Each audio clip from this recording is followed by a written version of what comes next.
Welcome to Holdback Rack Podcast. My name is Jessica Hare. I operate Hare Hollow Farm, and we breed boas, balls, and select colubrids. Hi, I'm Jana King. I operate ASM Royal Tails, and I breed high-end ball pythons. We want to share our journey navigating herpetoculture and are dedicated to promoting biohazard safety for all species.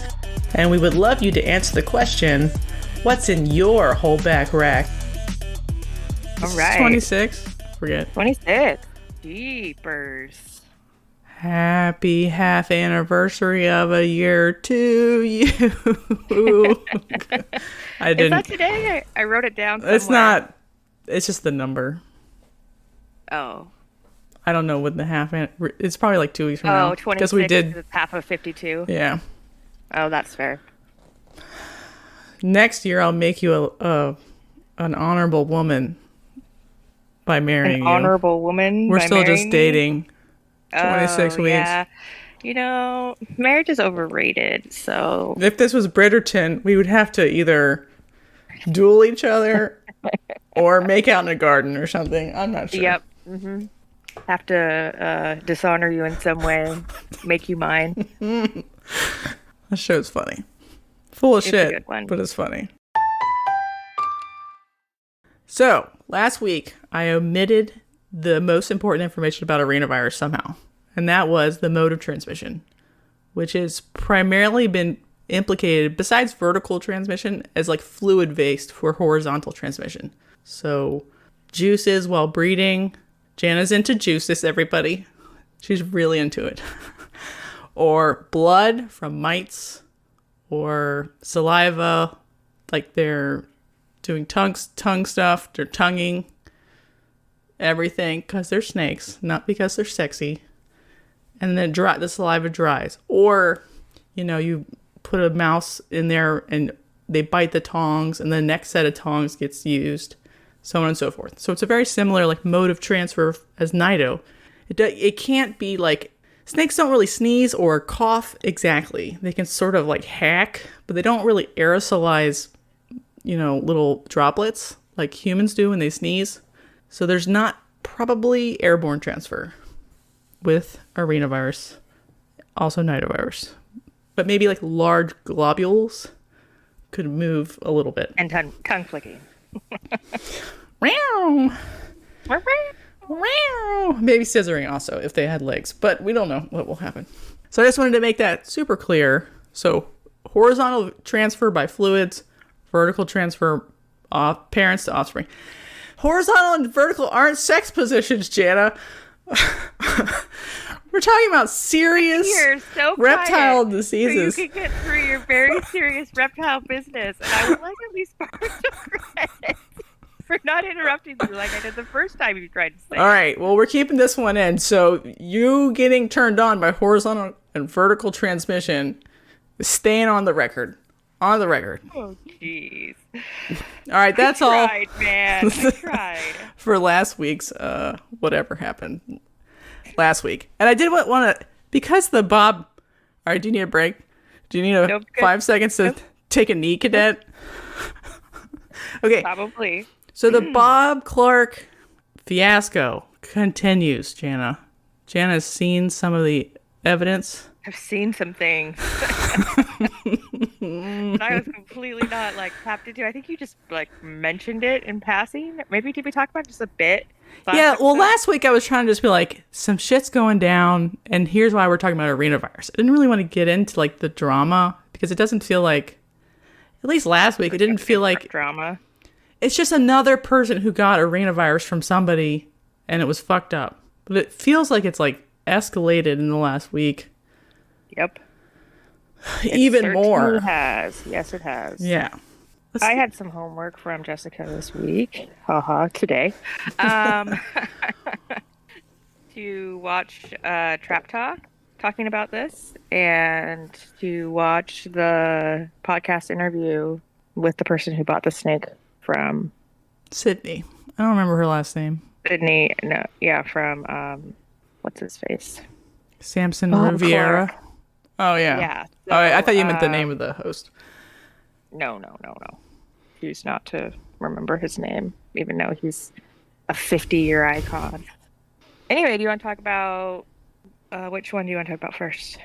Let's just lay out the chronology of what's going on here.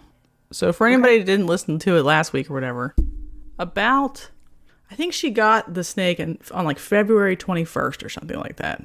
No, it died on Valentine's Day. Okay, so she got it January 21st. Am I making that up? Yeah, something like that.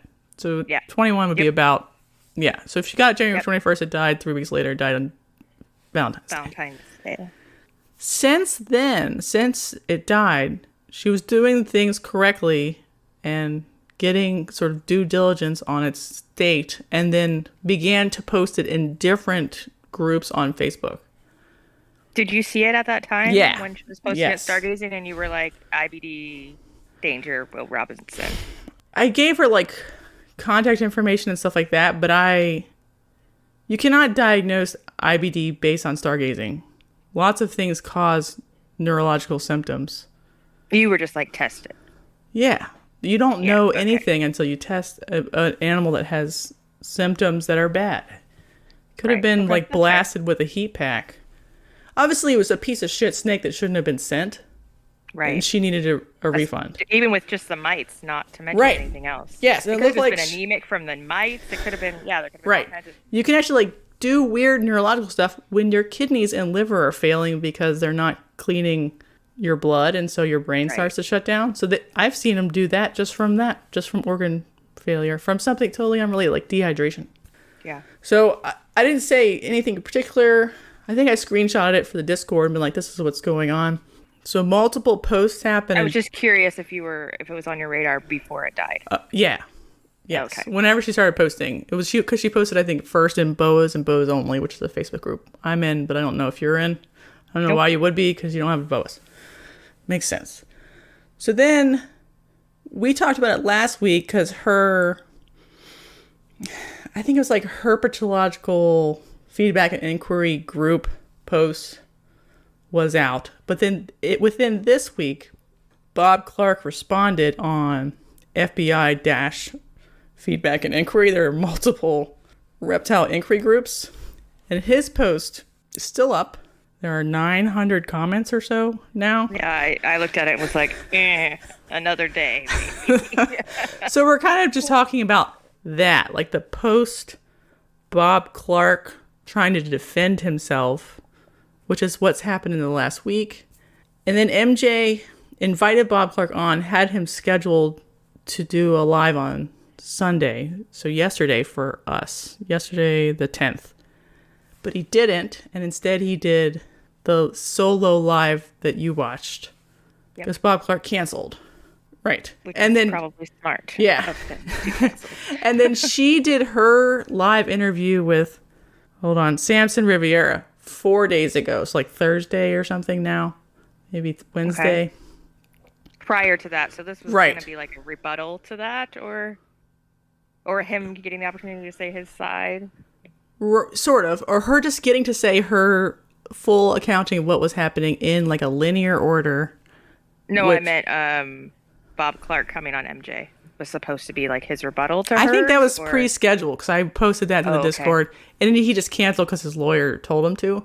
But MJ's discussion in his live was responding to things she said in her live. So all of these links will be in the show notes because it's sort of weird, the sequencing of events, because, I mean, we'll get into it now, I guess, but she said in her live that she contacted PETA to inform them of what Bob Clark was doing.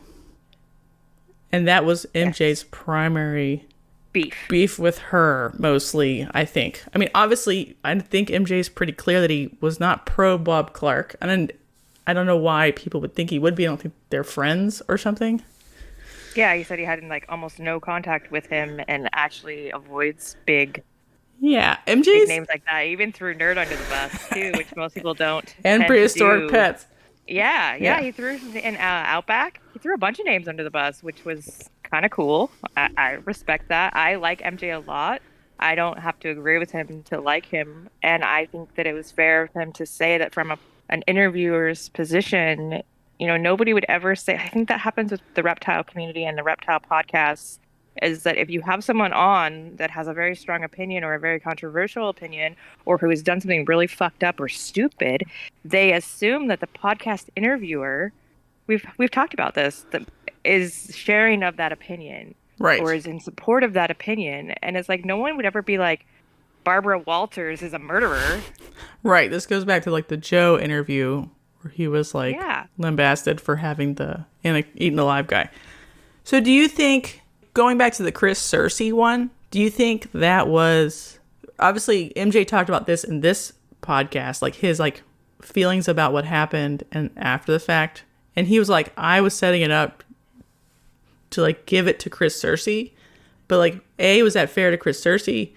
And B, is that something we should be doing as like a rule? I mean, MJ can do whatever he wants because it's his platform. But should he want to platform someone to give them the time to have their time? Or is he supposed to like do what the Chris Cersei one was, where he was supposed to punish? Like it was just a series of punishments.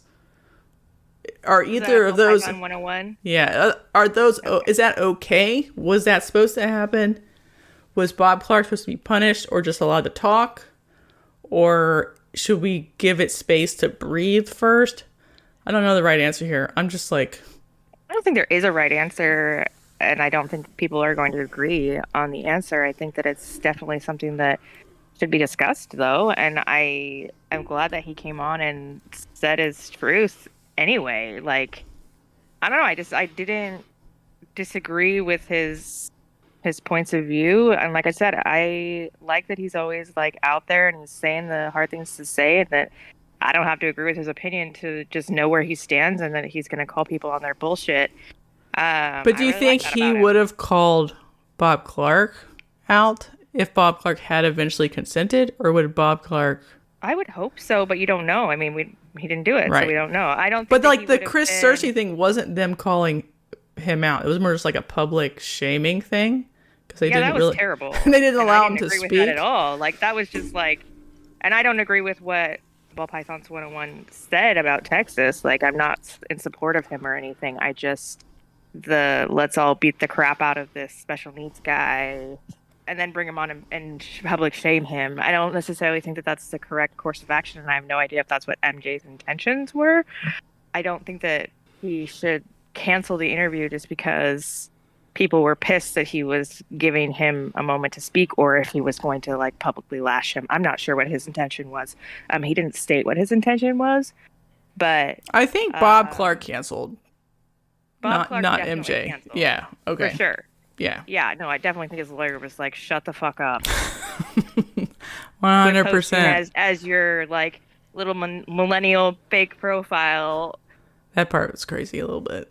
Yeah, a little bit. Anyway, so, but I did agree with, as a hobby, as a industry, yes, she deserves to not be swept under the rug. She deserves to not have a gag order put on her. But I do agree that why would you bring in the enemy into your house? Why would you invite Right. PETA? And I strongly feel that that is a true statement and that it is a wrong move on her part, especially with all the stuff that's going down, like the Competes Act and all that drama. And like, She did in the 900 comment post, like apologize for contacting PETA and said she didn't know what PETA was when she contacted them. I understand where her heart was or where her intention is of like, we've been there. Like, we're advocating for disease testing. We're advocating for not sending out sick animals. We're advocating for those people that, are wholesaling or that are massive warehouses of sick animals being sent out, and in her interview, she said, like, maybe it's a single mom who spent her entire savings trying to build this business for her family, or, like, I understand where her intent was. Her intent is, this is wrong, and I am going to stand up and say it's wrong, and I'm going to show the truth. I'm going to show the truth of what happened, and I understand that I'm going to get under fire for that. You and I had kind of talked through text before this podcast about how she's very young and naive in the hobby, which I understand because I'm also young and naive in the hobby.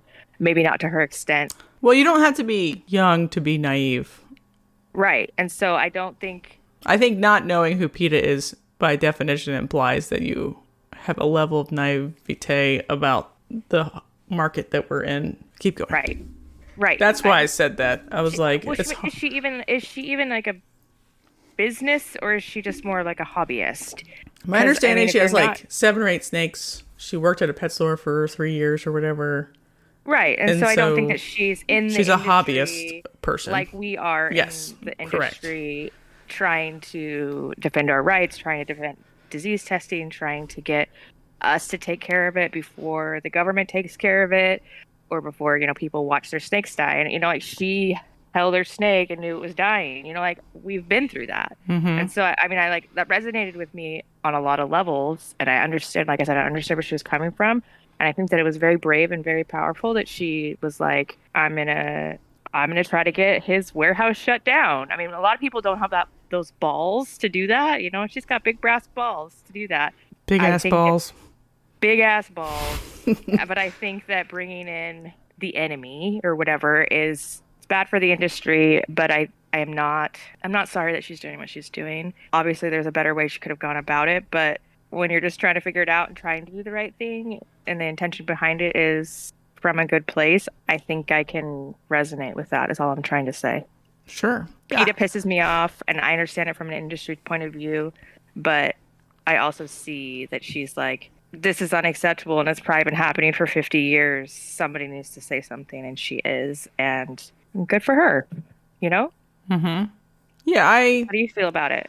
I mean, it's a real pain in the dick that she called PETA. Almost like if she hadn't called PETA, everything would be fine. Like calling the sheriff's office, calling animal control. Everything else she did was great. Yeah, good Job. Great. Yes. But PETA is like, you've poisoned the well of your own cause by doing that. You invited the enemy in. Yeah. When we could have settled it in-house is what MJ was trying to say. Not behind closed doors. He's not saying don't call him out. He's not saying don't have justice served or whatever. But you literally invited the enemy in and gave them ammunition. Right. And MJ is pro-testing and anti-big shitty breeders. So he should have been someone who was on your side.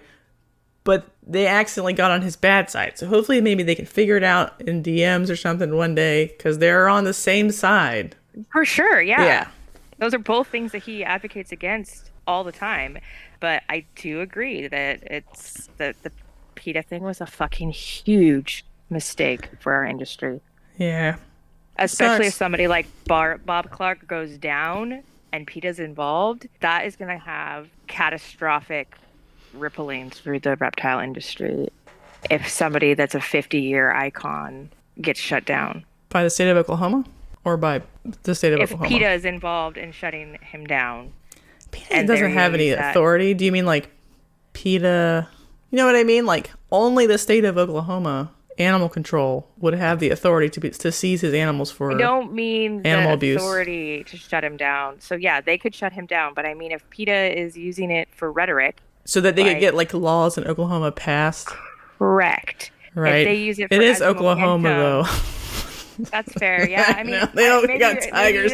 Maybe PETA doesn't even fucking care, like. No, it's fine. We're all like, yes, but it just seems like it's ammunition for them to put in you're handing them a loaded gun, right? That they could to shoot the industry just make even more dumb videos and imagery to make funding. I'm not saying that they have any authority to shut him down, but if that happens, it's just rhetoric for their lobbying and their other things that they can use. I mean, look at this guy, he's supposed to be the icon, and yet he's sending out these dead animals. And so it's just like, and he is, I'm not saying he isn't, I'm not defending him, I would never buy from him.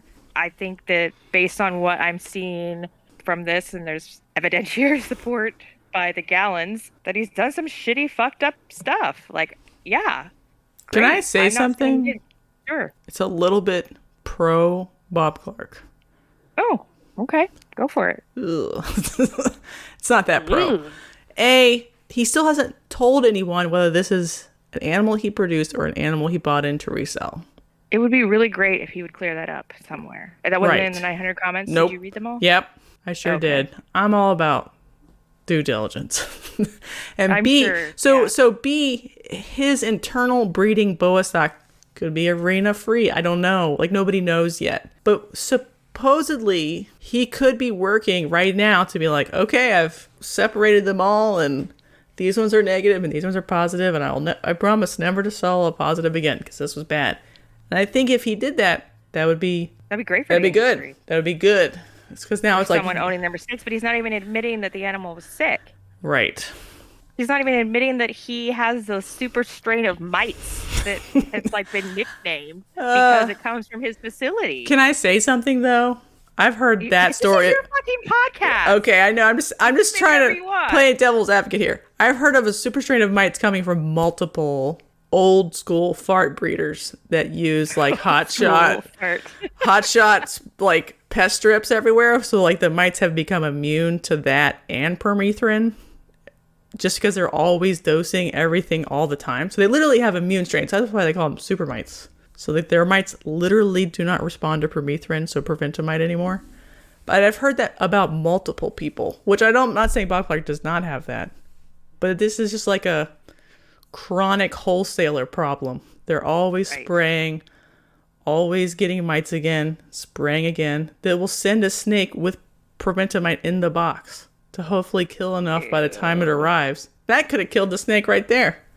Yeah. Because let me just say something. When I saw that snake, and when I see it now, it doesn't look like a snake who's dying of arenavirus. What? Hot take. The one that came out of the bag? No. Not at any time does it look like a snake who has end-stage arenavirus. It's obviously full of arenavirus and dying. But they don't think it died from the arenavirus. I mean, I'm sure that helped.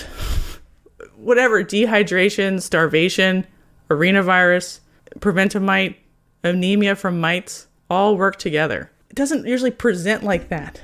I've seen baby boas at every age full of arenavirus. They don't die at that age normally. They don't die like that. Yeah, in the interview, the guy was like, oh, they die immediately. And I was like, that's not true. Yeah, I know. That was fake news. No, they can live a long and happy life. Yeah, so this little boa looked... Rolling any snakes that come into contact with them. Like 4 or 5 months old. There is no reason why that snake should have died from arenavirus yet. If not something else wasn't wrong with it. I'm saying it got like the fucking quintuple threat of starvation, dehydration, horrible anemia, and... probably a little squirt of preventamite in the box before it was sent, just to hopefully knock something out. And so it like had to huff permethrin the whole time. Bags in it. Yes. So that's why I didn't comment like, oh, that's definitely IBD, because I didn't think it even looked like IBD then. And I think that's why I'm like, yes, it has arenavirus. It was positive. Yes. She tested it. Yes, but you don't think that's what killed it. I think it maybe helped, but that is not the sort of disease course of arenavirus infections in an otherwise healthy snake. Just saying. Not a doctor, nor a vet, nor do I claim to be one. But I have seen a lot of snakes with arenavirus. Yeah. It's still Bob Clark's fault, though. He sent it in that sure. He's still responsible. Condition, and it was still infected, and it was still dangerous to her other snakes. And it still had mites on it. All of that's true. Has it been long enough for her to test all of her snakes? Because the mites did go through her collection. I don't know if she's using RAL or University of Florida again. I don't know. She didn't say what she was doing for the other ones. And a ball python was one of the ones that got mites. It would have rolled if it got it, right? Not yet. Or no? Not yet. Okay. Ball pythons with arenavirus sometimes start to show symptoms within very mild symptoms, like a head tremor within 30 days. Maybe by 10, 12 weeks. It's like very obvious symptoms, like motor control problems. Okay, so she's not even at that threshold yet. Right. She would have no idea. And then, obviously, there are some ball pythons that can live 10 months with no symptoms at all, but be infected. Or longer, like that retic that's fucking 20 years old that has arena this whole time, somehow. That's all. So, I'm not here defending Bob at all. Jesus, mother of God. She just likes to play devil's advocate and pose the other side of the question. And I have nothing to do with your personal reflections. Yeah, and I'm not going to say who, but I know people who have tested boas from Bob and got negatives for arena already. I just know. And I know people who have tested them and got positive for other boas. Did you look at like their comments back and forth verbatim when they were like negotiating the refund or whatever? I didn't, but she's like basically stated it in the interview. Right. I know, like, we advocate for being public about it, but if people want to go read the exact words verbatim, they aren't necessarily the most damning things for a while that they became eventually. Like when he made like a fake person to, like, you know, when he pretended to be a millennial. That's like fucked. Yeah. But you're not wrong. Like, I bought a couple of snakes from a bigger breeder, and he had stated that he was selling someone else's collection, and one of them popped positive, and I hadn't asked beforehand if I could even test them. And when they popped positive, this person handled everything professionally and was extremely, like, apologetic and I think embarrassed that it popped positive, and those are all good refunded. Good signs. Those are three good signs. Yes. Like, so he was willing to discuss it. He was willing to talk about the testing. He called Rao Labs to understand what the testing meant. He asked about my quarantine situation. He, you know, like, all really positive things. I got my money back. He asked me not to return the animal. He asked me just to euthanize the animal because he didn't want it returned to his collection or the other collection that he was selling for a friend. And I didn't put him on blast because I felt like he handled it all correctly. And I didn't feel like, A, it wasn't coming from his personal collection. He had been upfront about it coming from someone else's collection. And he had handled it all correctly. So I don't feel like I needed to put him on blast. I've also had another experience where it was really crappy, and maybe I should have put that one on blast. But I feel like not putting someone who handles it professionally, being discreet about it, I mean, like I said, I had 2 other snakes from him that were totally fine, and they tested fine after 90 days. And I'm breeding them this season. So I didn't feel like, oh, his whole collection is infested and these animals are in terrible condition and dying. It's not like the same, but I'm saying, like, he never asked me not to say anything. I just did it out of professional courtesy because he afforded me a lot of professional courtesy. Right. If that makes sense. And I felt like that was, like, I just understood between us that we handled it. Right. I've also done the same as you, where many of them were negative. One was positive. And so, like, we figured it out like normal humans. And did they deserve to be on blast if they're going to go, like, take care of it? No, I don't think so. Because anybody can sell a snake that pops positive, even a tester. Yes.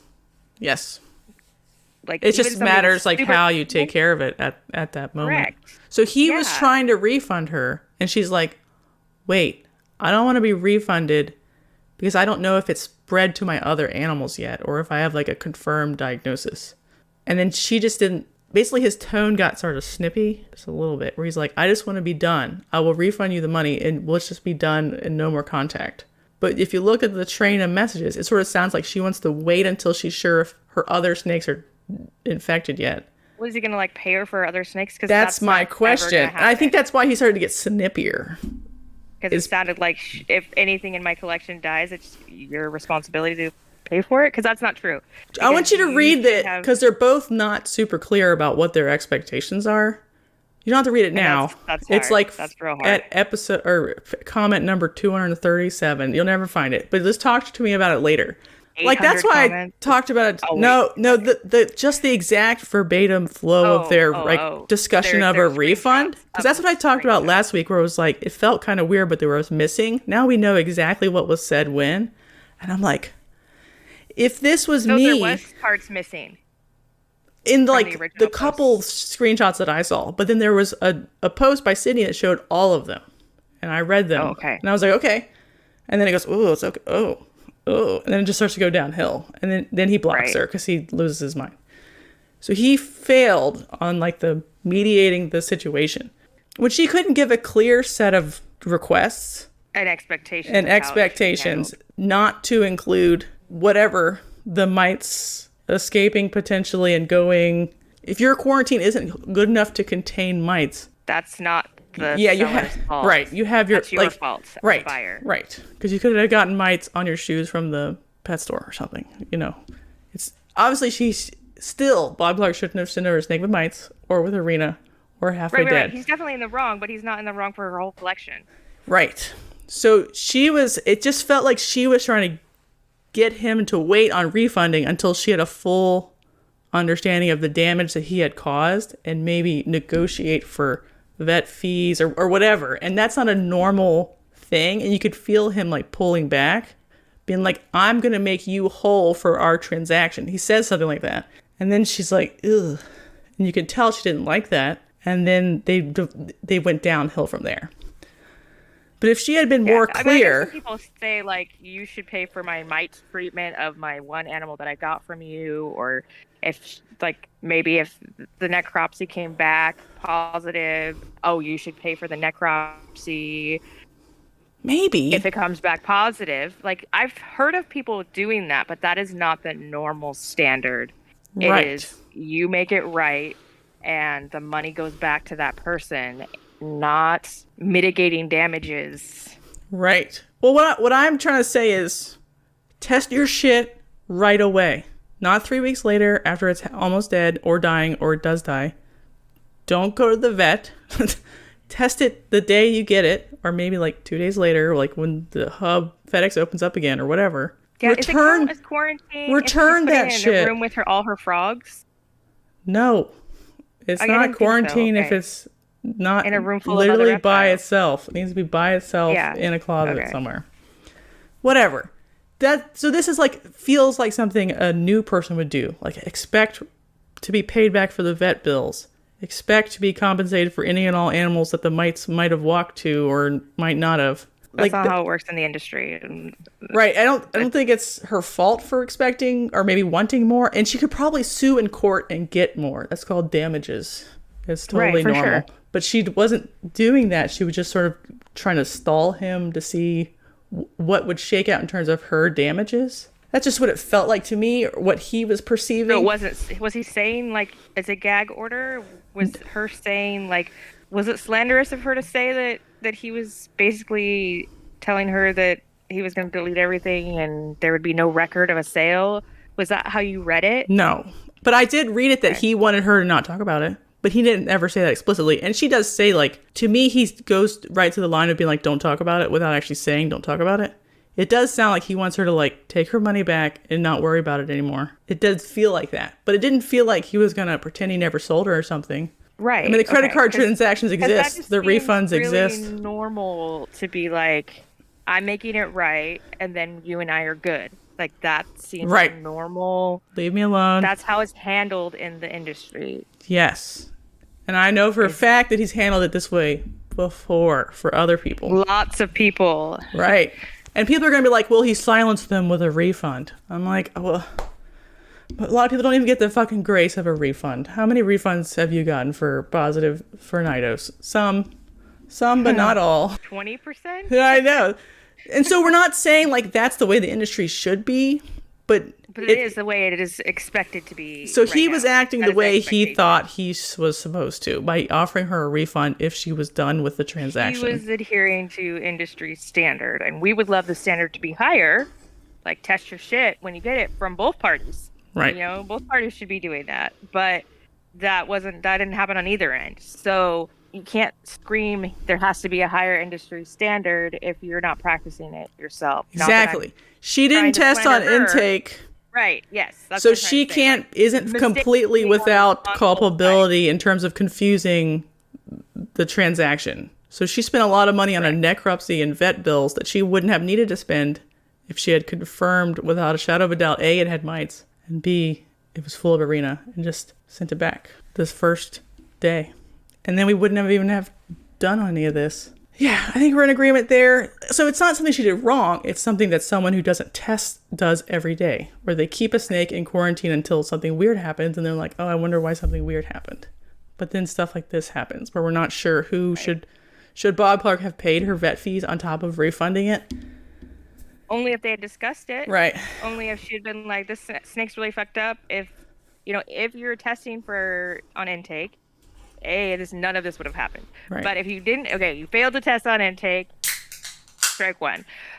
You take it to the vet. If you didn't discuss that you were taking to the vet, and if the vet found something culpable from that person and said, if you're liable for that reason that it's sick, you're going to have to, if you got an animal and it had a respiratory infection and you decided not to send it back and you took it to the vet, you can't call up that breeder and say, I want you to pay the vet bill because you sent me a snake with a respiratory infection.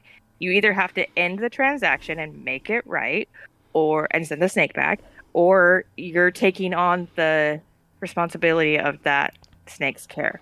Right. And I guess you could be like, I've noticed it has a respiratory infection. Can I have $150 off of the purchase price as a discount? Correct. Because it's not perfect? Sick. Correct. And it costs $300, and I will take it to the vet and take responsibility from here instead of sending it back at that point to let them handle it. We're in exact agreement, because it's too hard to manage people's different expectations if you let the time frame extend out. Bro. And you're not communicating. I mean, she was communicating, but if you're not communicating an expectation of reimbursement or refund or whatever you're expecting on your end, I'm not saying that she hasn't lost a considerable amount of money due to this and that she shouldn't ask for that if she wants to, but you have to do that because it's not industry standard that they're like, okay, now I'm going to pay your vet bill, now I'm going to pay your mite bill, now I'm going to pay if any of your other snakes are sick, what their value is. That's your own collection management. I'd love to get paid for the other snakes that got sick. Yo, fuck yeah. Wouldn't we all? I know. That's never going to happen. That's never going to be industry standard. That's part of what MJ was talking about on his podcast was yeah. He was I agreed with a lot of things he talking said. about what we're talking about, and he didn't mean to be mean to Sydney, right? No, it wasn't just but it was just Sydney at her. Has an expectation, and it's not being met, and it's fair that it's not being met, but why is there a big disparity between the reality of the hobby and the expectation? Should we start being 100% vet coverage of any issues with the snake within the first week instead of being please return it and I'll take care of it? I prefer returning it. Can I tell you a story, Jana? Most people will not let you. They're like, whoa, it touched the stuff. Don't give it back to me. It's your problem. Can I tell you a story, Jana? That's the old school for sure. Yeah, sorry. Okay. Whisper sweet nothings in my ear. Go ahead. I sent a snake. I sold it last year. And it prolapsed its butthole after it arrived. And I was immediately after? Yeah, basically. I was like, that's real weird. And then he got the colon to go back in. I was like, send it back. So I refunded his money, paid to have it sent back. And I've had him ever since for a year. I'm trying to see if he'll do it again. And he hasn't. He just didn't like to be shipped or something. Yeah, the stress of the shipping. Yeah. So it was not even negotiable. So I actually paid to have it shipped back, and I paid him back for his shipping. So I lost shipping, but it was okay. But I would rather have him send it back to me for me to decide what to do with it than him take it to a vet. 6 months of back and forth sit on it, think about it. I'm just please send it back. I will watch it, and I will take it to the vet if it needs that. It never did it ever again, so it wasn't a big deal. And it obviously went back through quarantine. It was retested for Arena, even though it only left the place for only 5 minutes. And everything was fine. The snake is fine. He just probably had a weird turd or something, because he actually didn't pee weird at that moment. So maybe it was a lot of effort to push it out. He's probably fine. But in general, I would prefer to get him back so I can do my own due diligence on something I thought was really good when I sent it out, because I usually do think it's really good. Right. So Bob Clark should have been informed right away and had it sent back, in my opinion, and then refunded. And then she never would have had to go through whatever. That's all. Right. I mean, when she opened the bag, and I understand not knowing what mines look like. But do you, though? She worked in a pet store for 3 years. There's no way she worked in a reptile store and didn't know what a mite was, but... I mean, that's what she said. I believe her. I just find it a little crazy. You could see them crawling around when she looked at her video again. So, how would you miss that? I don't know. So, literally, the condition that it came in, and she said she took it out. Oh, it's so beautiful. Oh, it's so great.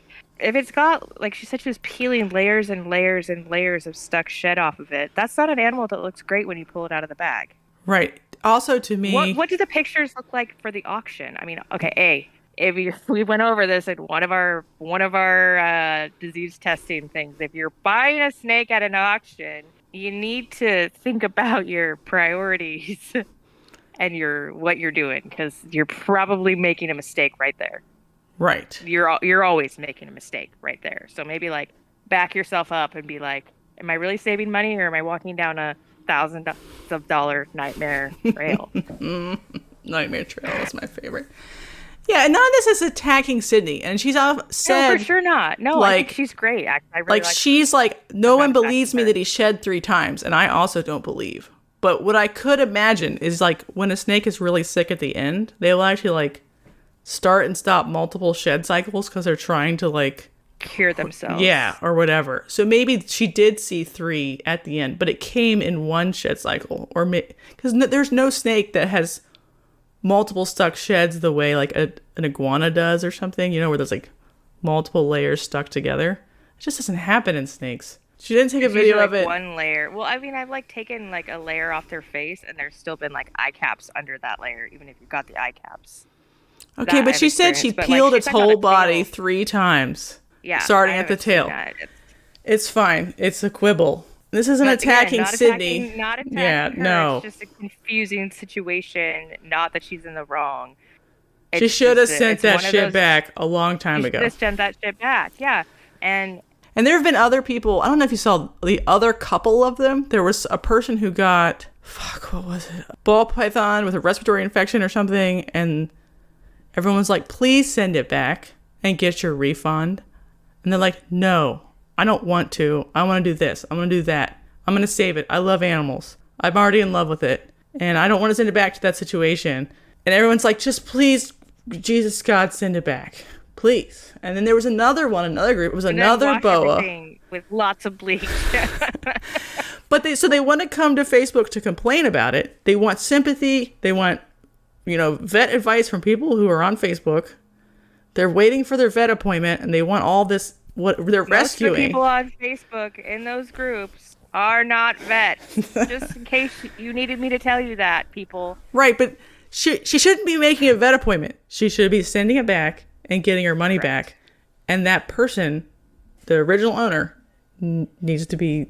She can go to like the FBI group to be like, I had this bad situation. It was resolved. They're not resolved. Should have with my bad situation where I got a snake that was very young that tested positive, that seemed very healthy, and the people were shady as fuck and made me do another test, and then made me send the snake back and made me send pictures of my quarantine and made me like do all this crap and jump through all these hoops, and I sent the snake back, and then they still didn't refund my money, and they wanted me to take it to the vet, and they wanted to get it like health checked by the vet. And I was like, listen, okay, I got a positive. I don't care what you do with your snake. I'm going to send you your snake back. Right. I cannot have that snake in my collection because it's positive. And what you do, if you take it to the vet, if you euthanize it, if you put it back up for sale, like, that's your ethics and your business management and your inter-office politics that has nothing to do with me. Like, I have completed my end of things. I tested. I contacted you. It was all within a very short time period. I've sent all the information you have requested. I double tested because you were sure that I had done it wrong or something. And then I paid my own money to have it sent back to you. And they had received her within a week of sending her out. And what you do with her after that, like, that's none of my business. And if you want to keep me looped in, cool. But you need to send me my money back now because you are in possession of the snake. Right. They just, like, could not handle any of that, yeah. Around any of that. It's these people. Right. So... like, how you look at your should have maybe taken it to the FBI group, not because they refunded you, but because they couldn't handle the idea of refunding you for an infectious disease in a way that makes sense. Yeah. And because they were like, none of our snakes have ever been sick. She's totally healthy. And I'm like, yes, I'm not complaining that she is not healthy. I'm complaining that she has a permanent communicable disease that may cause death. Negative feature. But yes, she appears healthy and has eaten. Right. That does not mean that she does not have this disease. Sorry. Right. So none of this means, I'll say it one more time, that Sydney's a bad person or she, whatever. It just, to me, it just like seems sort of naive. But I think that if she only has a small hobby collection, yes, the nuances but that's of the why hobby we have to would keep not doing be this stupid podcast, because we need to teach people to Yes. be mean, crotchety old bitches. And like get it on intake and test that shit in the fucking parking lot. So if by chance Sydney is listening, I mean, like, seriously, like, you not being bullied by a crotchety white guy that's been in it for 100 years. All the brass balls to you. You're amazing. We're just trying to educate people if this situation happens to them, not trying to dig on you. Right. There are better sellers in the world than Bob Clark, for Correct. sure. But also, like, there's a series of steps that a diligent buyer can protect you. Yes, exactly. Yes. That's it. Also, don't buy from wholesalers or flippers. Unless you have like a... Don't buy from an auction is what we also mean when we say that. And then if you're part of the FBI group and you're going to leave a review, maybe search for other reviews of that person. Yeah. It's hard because it's like, should every new person be required to know that they should search if Underground Reptiles has sold things that were dead on arrival? You know what I mean? Like, how do you know what you don't know? Exactly. So it's easy to blame someone new for all kinds of things that they don't know, but they just don't know. I'm not trying to blame I know you're not, but other people have been like, you should have known Bob Clark was a piece of shit. How would you should have Googled? Oh, this guy's been around for 50 years. Like, you don't. If you don't know what you don't know, and you do the best you can with what you do know, and it's a very intricate industry with lots of nuances that make no fucking sense. So, right. Like, yeah, people that are respected that are just as dirty as Bob Clark send out just as many diseased animals and don't refund and act weird about it too.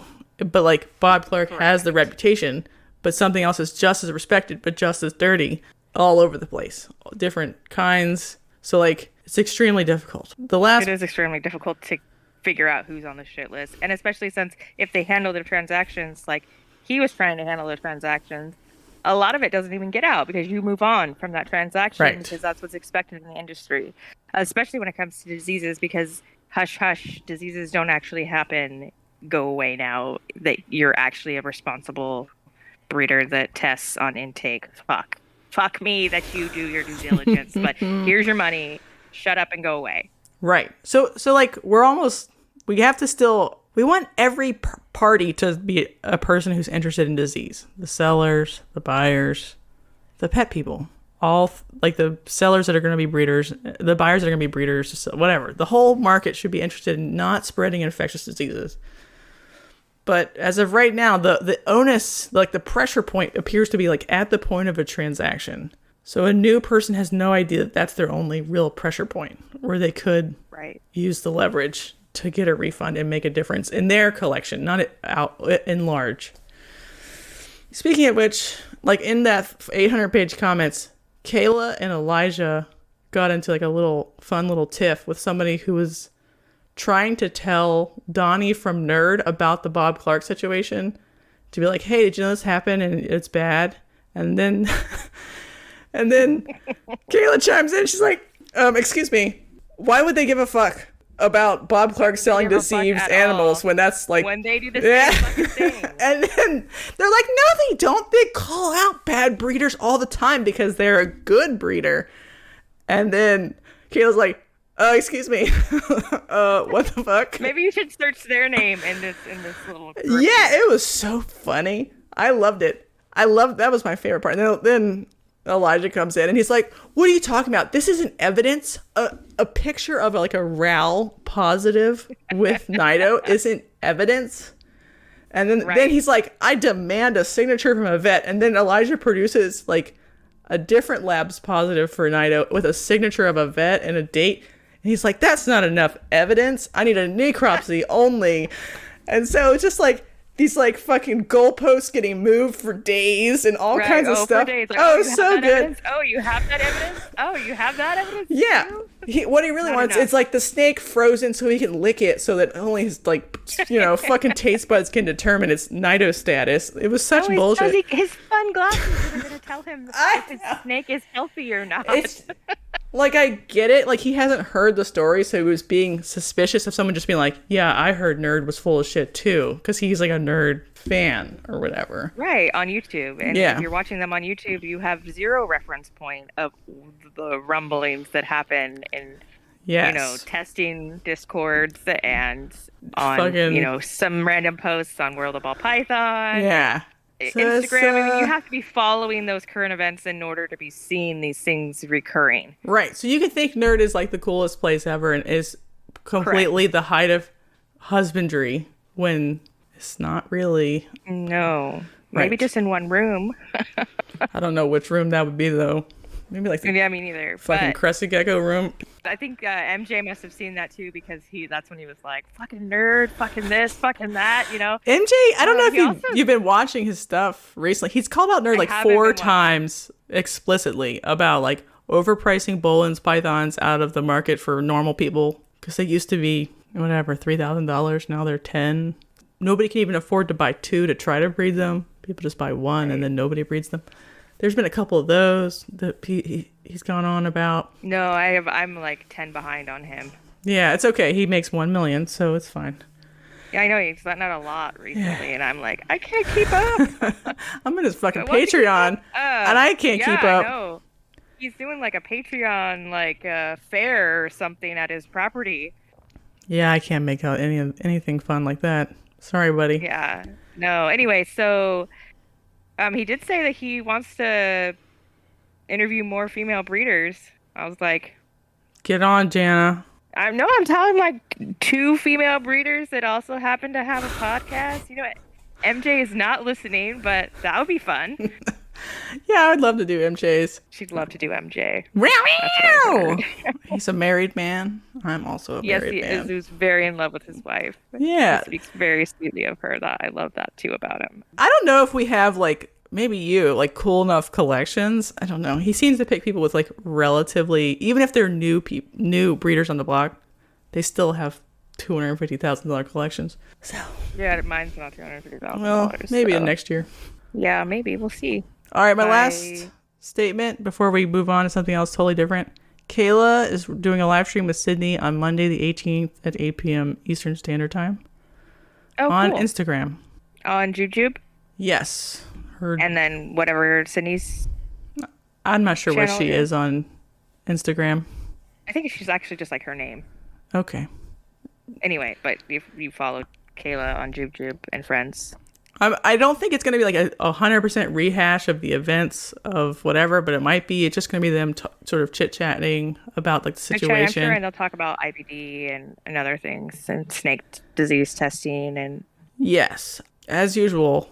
I don't know how to say this nicely. She's had a bad experience. She's not an expert in arenavirus. It is extremely complicated, and not even arenavirus researchers are fully aware of what's going on. So, like, I wouldn't take... You have a master's degree, and it's still pretty complicated for you to explain to a layperson like me.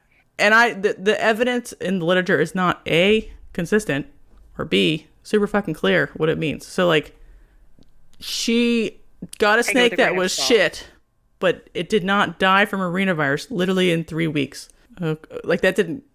It even if it was infected from birth, there was a cumulative effect of husbandry and other shit. I was just gonna say it definitely died because of the care it received at Bob Clark's facility or whatever wholesale facility he got it from and shipped it from. She didn't kill the snake, just to be clear to anybody who's listening. No. And IBD was definitely present. Yes, it had significant tissue damage that you could attribute to an inclusion bodies caused by arenavirus infection. But if they get sort of prescriptive or whatever of like what you should be doing and 3 weeks is enough, none of that is true. Or boas die quickly. You know, Kayla's cool. Oh, yeah. Kayla's doesn't... know that she's a Nido girl. Yeah, and I was talking to her tonight about arena. She's like, I don't really know that much. Let's talk about it. I'm like, okay, we'll talk about it, but we didn't talk about it that much. You tell her to listen to our podcast. I did. She hadn't listened to it yet, and I'm not trying to be mean to Kayla either. But no, it's just not her normal. Yes, advocacy. Arena is weirder than you even can think about right now. Like we've had ones pop positive as babies and then be negative for 4 years. What does that mean? Did that snake clear that virus, or is it hidden in the CNS? Tell me again when their live is. Monday the 18th at 8 p.m. Eastern Standard Time. So in a week. 5 p.m. Well, from recording it. I don't know. This is going to come out on Wednesday, so. I'll be there in the chat, hopefully, probably making dinner. or whatever at that point. Hopefully, if people have like arenavirus questions or something, join the Discord. There's other people who've been like testing their stuff longer than me, different kinds of stuff, different kinds of labs, whatever. That's all. We've said enough. Sydney did not kill the snake. It just happened to die in her care. She never should have been sold. The end. Test on intake.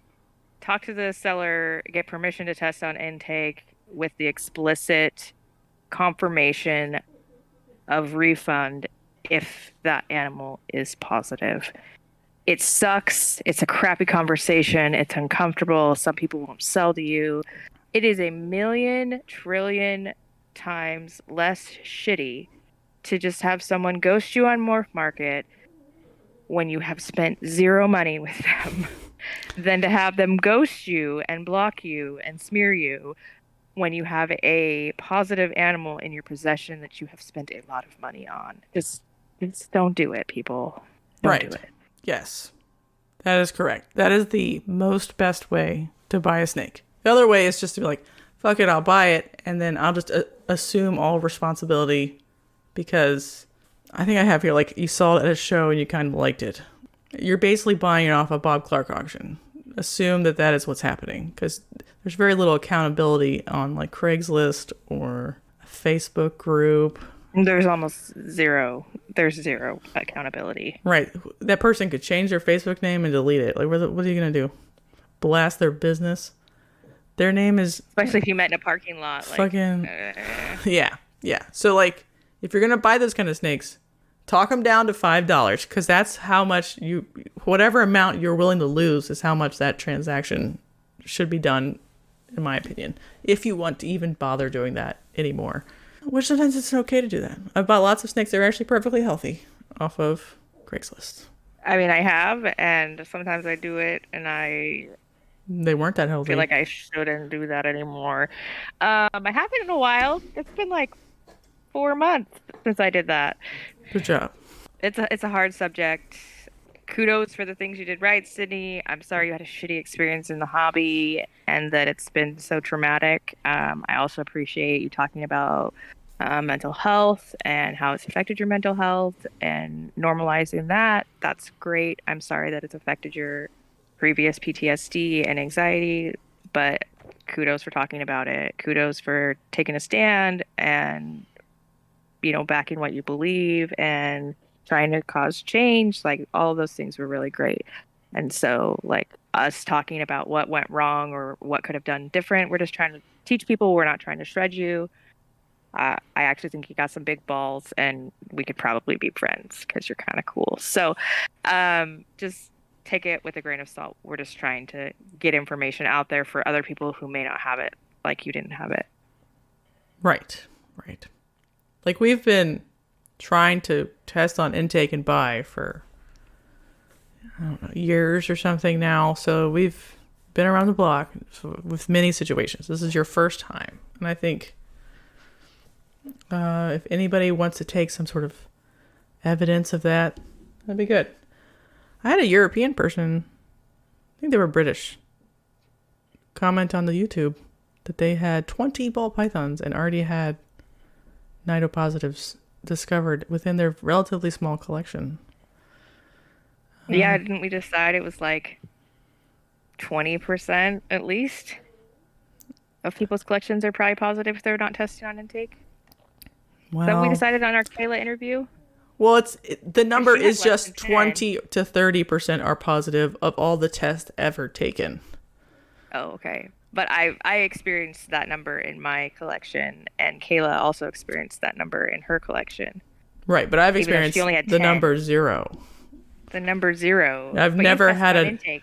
Right, but I've never had a positive even on intake Really? from any source. Right, correct. I didn't know that. I mean, I've bought, cool. I don't know, like 40 ball pythons or something. But I've been real psycho after a while who I was buying from and stuff. So. Well, yeah, but that's rad. Yeah, I mean, thank God. The system is working. So the point is still like probably 20 to 30% are positive, But a collection that's become infected could have a positive rate of 50% or something if it's been allowed to run for a long time. 80%. Yeah, for sure. Yeah. So this person was just commenting that they had just collected, 20 snakes for fun from random people, and it had multiple positives. And they were using their European testing counterparts. So there's testing in Europe.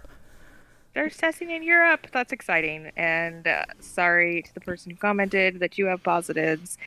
But knowing now and getting ahead of it now, you're not going to regret that. I only regret I didn't do it sooner. Right. We love you all. Yeah. Test on intake. All right. Main topic today is feeding schedule for colubrids, because baby colubrids are getting ready to be born all over the country. So we need to remember what it's like to feed them. When does your first colubrid clutch due? The 17th. Oh my gosh, that's in like 6 5 days minutes away. Oh, that's really exciting. I've been looking at what's the pairing on that one? Cinder to a shatter. Do you know? I want to see those shatter babies. I want to see that. Well, I don't think I'll get visual shatters. Sorry. Shatter is like homozygous for 2 recessives. Well, that's rude. Sorry. Never mind. The idea was to hold back like really high color cinders and then breed them right, and back. then breed them together. Yeah. Or breed them back. Because they'd be 100% het for Sunkissed, the other part of Shatter. Yeah, I breeds dad or outcross. It's like really smoking oak tea or whatever. I don't know. I have other Shatters of other lineages.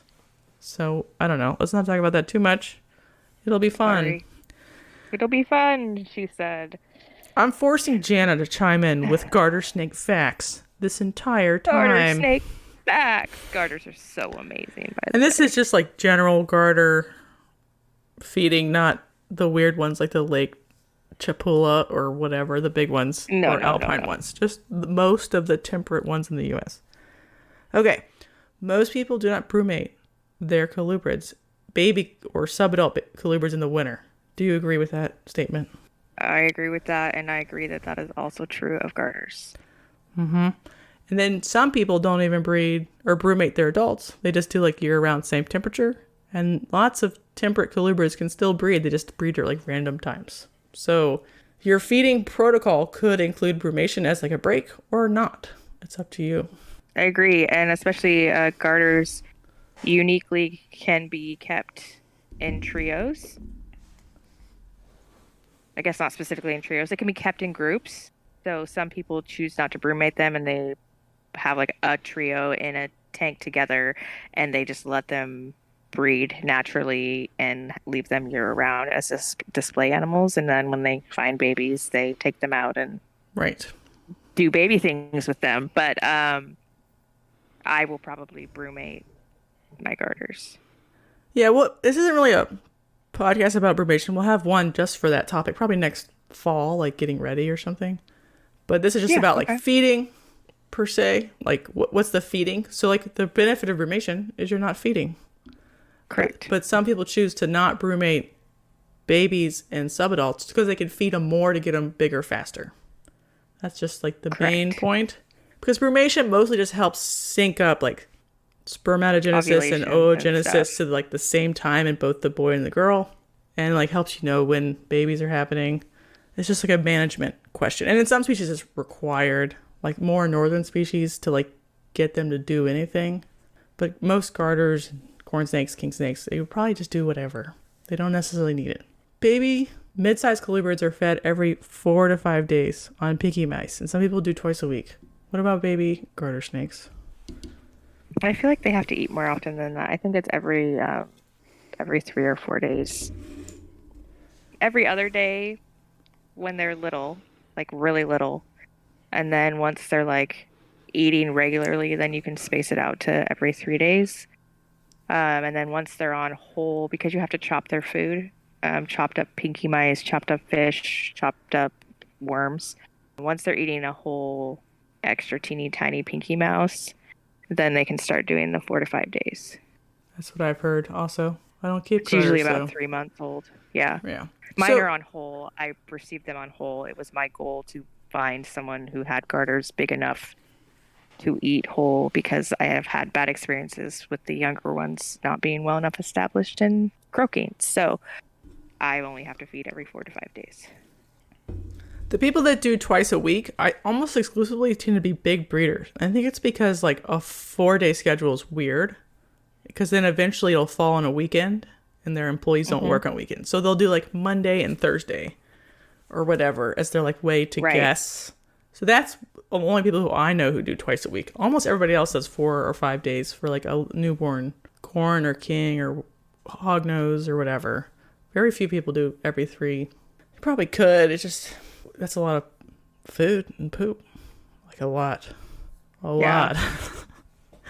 And a lot of time spent. Well, I guess with Colubrids, you just can drop it in. So maybe it's not a lot of... Yeah, I almost exclusively drop feed every Colubrid I own. Hell yeah. It's so different than Bob Clark. And it's like kind of cold and...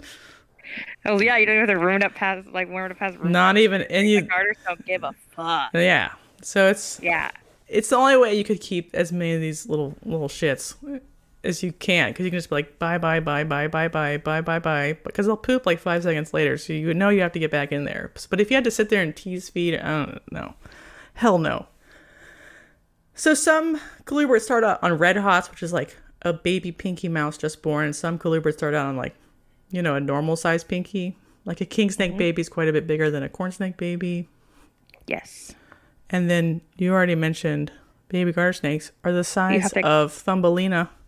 Thumbelina, they're so little, they're so cute. They require little dewdrops and fucking unicorn farts of earthworms just to even get by, little dreamscapes. Yes, they have to have little teeny tiny. There's a special like, I don't know what it's designed to cut up, but it's like designed to cut up grapes or something. I'm pretty sure for like kids, they don't choke. Or hot dogs? No, there's like 4 or 5 blades like in a row. I'm pretty sure it's for grapes.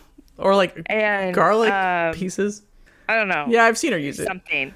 And so they're the number one thing recommended by anybody who's going to have baby garters. And you literally like the little teeny tiny red hot pinkies, you are decimating into like baby food applesauce pinkies and applesauce worms. It's delicious. You make this like slurry of disgusting, and they just like slurp it down and think you're the best thing ever. Mm-hmm. But there's just like a certain number of garters that just don't ever thrive. That's true in a lot of why they have Colubrids. Such big. Yeah. Really? I mean, like corn snakes lay like, if they double clutch, 30, 40 eggs. And some of these eggs are the size of nothing. Like the baby that comes out is 3 grams or something. You're like, was that designed to live? Not sure. I think it's just like a numbers game. They're like, fuck, spray and pray. Yeah, that's how it is with garters. Just like drop 20 babies and hope 5 of them live. Yes, so that definitely happens in lots of Colubrids. Some of them have bigger babies, like the size that could eat like a small mouse, like certain pine snakes, but like less eggs, bigger babies, like a ball python.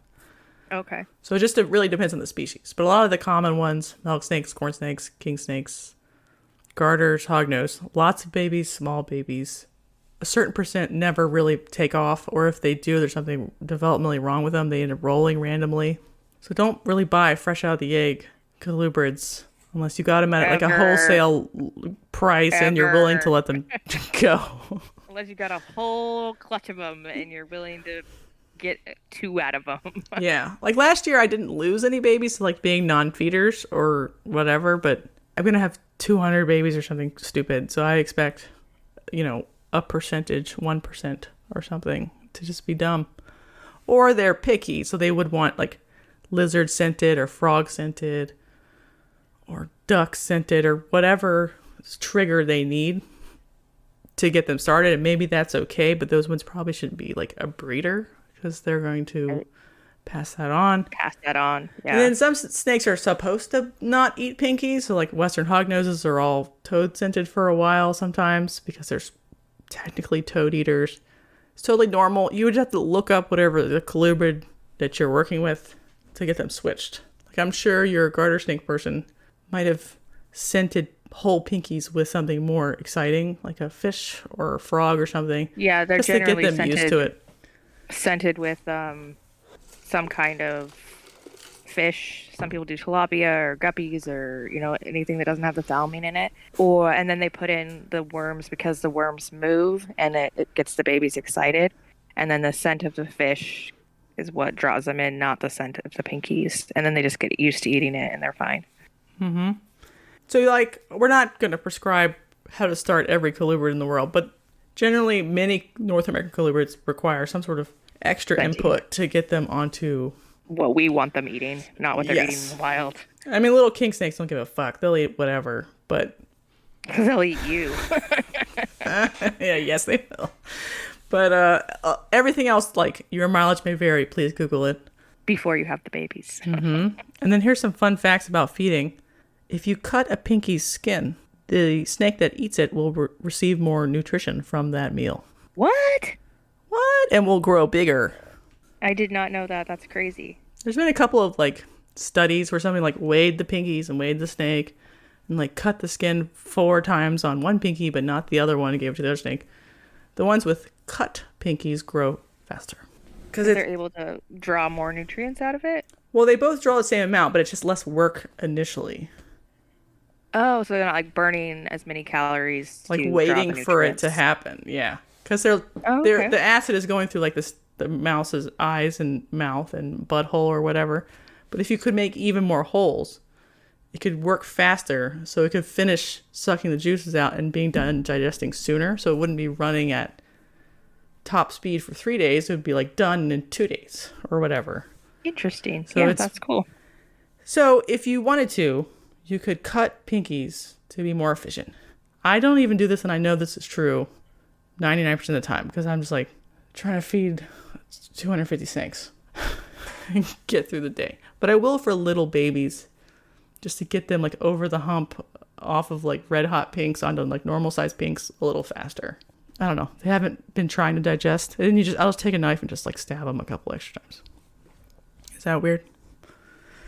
We do a lot of weird shit for our reptiles, so that does not even register. Okay. I was just trying to process how I could do that for my garters. They're on whole pinks, and their previous person separated every snake in the litter and fed them in their own bins so she could keep track of who was eating and who wasn't, because there's 20 snakes in a litter, and she had them all together. I've always fed garters, you make a plate up and you put it in their enclosure and they come and eat it. There's risks of if you feed them together like that they can think the other snake is food and eat them, especially if there's size differences. Mine are all pretty much the same size, and digging them out of a bioactive enclosure every 4 days is really obnoxious. Because sometimes you have to take apart your whole enclosure to find all 3. And anyway, so I tried this week feeding them in their enclosure instead of removing them all into separate bins with their little pinky mouse. And to entice them from whatever corners of the galaxy they were choosing to hide in, I cut up Guppy and one pinky, and then I had 3 pinkies, one for each of them also. So there was a stew in the middle, and they ate the stew in the middle first instead of the whole pinky, and then they each took a whole pinky.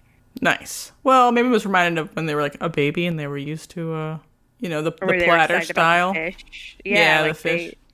Sure. Yeah, no, they've never done platter. She's never done platter. Oh, never their whole life. That's cool. Yeah, no, she's always fed them individually. And so I had been doing that, but I feel ripping them out of their enclosure every 4 days, how are they ever supposed to settle into their... Yeah, moving to feed, by the way, dumb. I know why people do it. I know.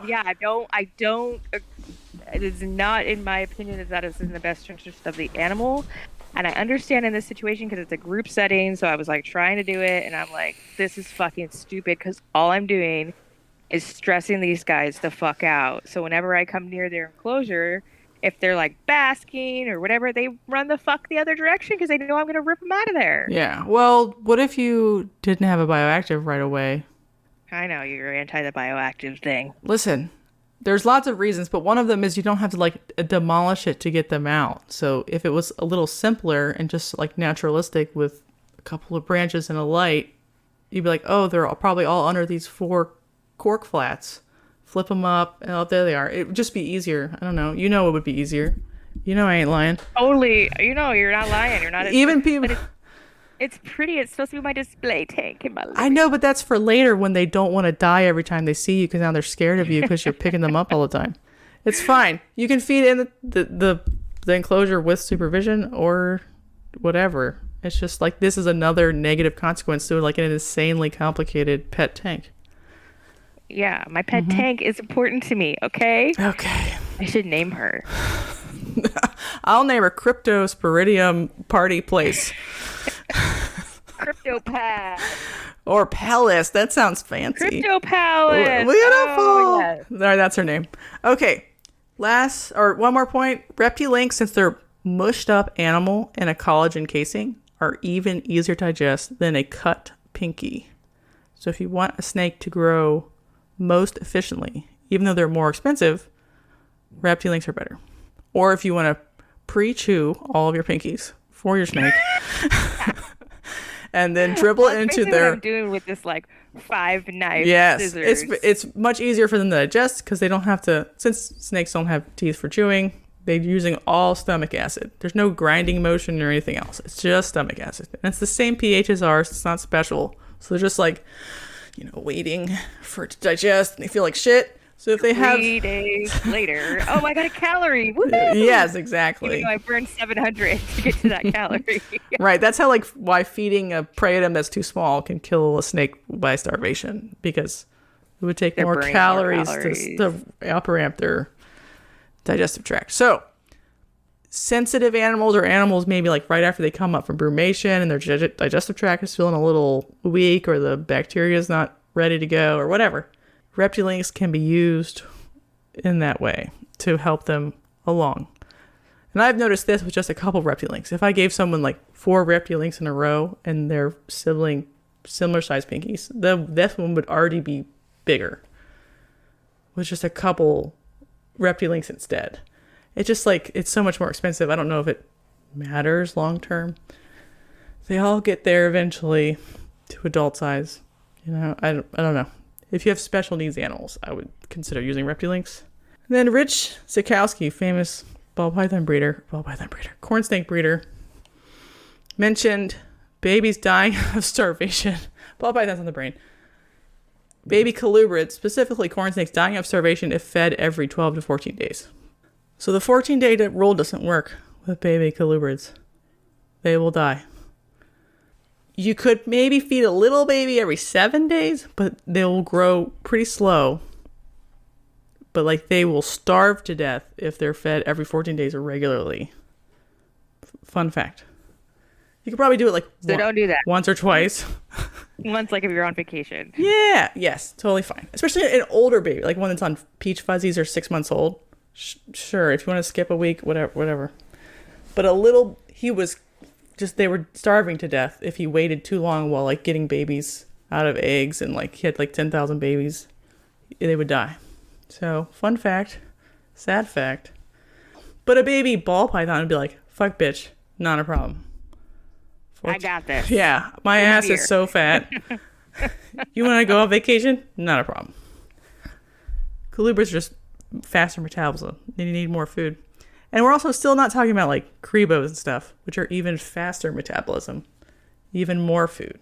Go find a Crebo person. So cool. Listen to them. Do you? No, okay. I do not. All right. Definitely not doing that. I just think they're rad. They are rad. Too much poop. Subadults. 6 months to 2.5 years old or so, every 5 to 7 days.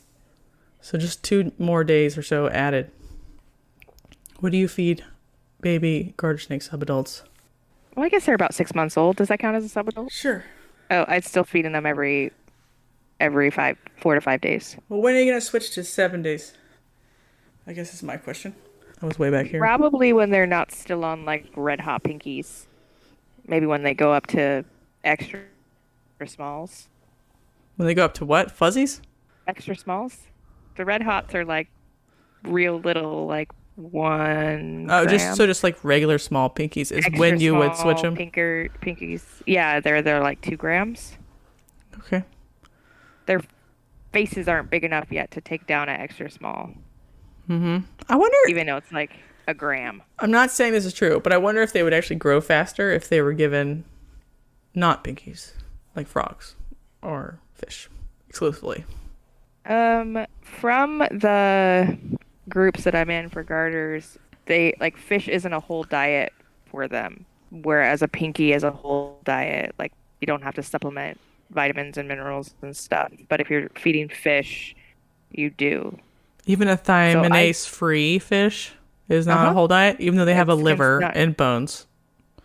What is missing from a fish? I don't know, but if you feed a lot of fish, you're supposed to dust with like calcium and I thought vitamin and that was minerals. only because people would be feeding fillets, which didn't have bones or organs. Maybe that is because they're talking about like tilapia fillets or other things. Because I'm feeding like whole guppies, Right. That's a nutritious but ass meal. chopped, but it's the whole Yeah.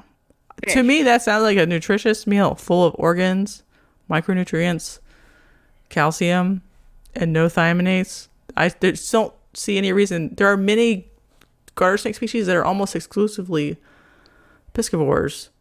A lot.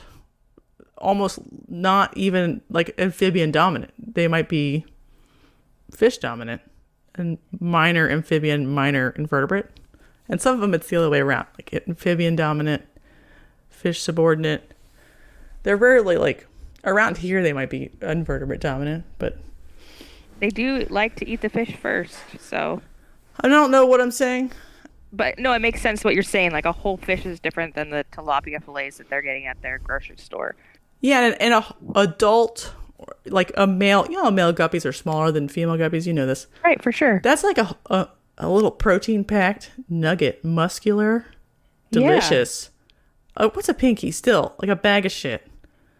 It's okay, but a little male guppy is. It's like an adult. It's Yes, like, it's got jacked. stuff in there. Yeah. Can I tell you something about male guppies? What? They have two. They're not penises. They're called gonopodia.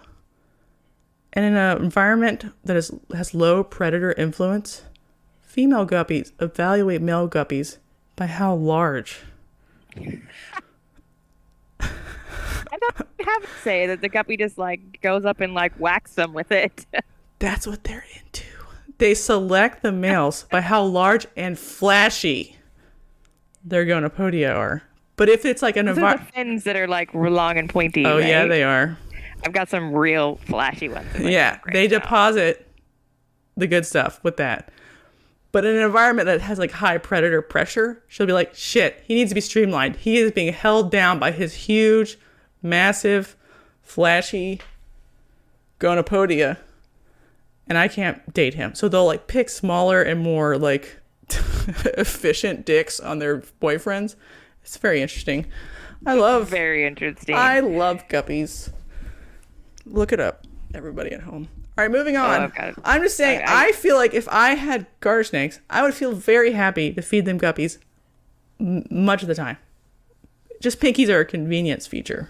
But if I had a guppy colony, I'd be like, I would think I was doing better than feeding a pinky. That's fair. I don't hadn't have garter snakes. considered that because it has bones and organs, that all the crap they were saying about it not being a complete diet is crap. I feel the same way Yeah. about like corn snakes eating anoles or frogs, which would be quite natural in Florida, better than pinkies. 'Cause it's Well, and like you like to feed your stuff chicks and stuff too. So right. A, it's different, and B, like they're different maturity animals with different bone structure. So I just wonder if they would grow faster. Your garter snakes, if they were fed guppies exclusively.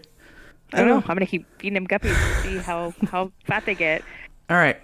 I would like to say I have made corn snakes fat that were subadults on a 5 to 7 day schedule. Oops. Yikes. That's not good. Just But I've also made them skinny on a 5 to 7 day schedule. Doesn't seem to really, it's like genetics plus like the temperature of the house. Sometimes 5 days is legit too much. And sometimes 7 days is too long. It just depends on the animal and like the prey size and like the moon phase and whatever. Like I literally have 20 that are 300 grams and Whoa. 50 grams. What the fuck is up with that, everybody at home? Right in. One of them was like an escapee who left for 4 months, but she was always like a wimpy grower. I'm just like, what's wrong with you? And I tested her for crypto. She's been negative, but there's a big spread in like genetics and where they're from and how they grow. So I've made some fat and some of them are kind of skinny and small. So you really got to like play with each animal's like needs in my experience so far. And it's kind of hard because I feel like ball buy-ins are pretty linear. They just go off food when they get too fat. And you're like, oh, whoopsie. Oh, well, whatever. But corn snakes don't do that. They'll like plow until they die. Whee! So it has to be you to it reins them back in. Boas are the same way. We'll do boas in a couple weeks. How do you feel about garter snakes? Do you feel like you could make them fat? Absolutely. They are opportunistic eaters. They are happy eaters.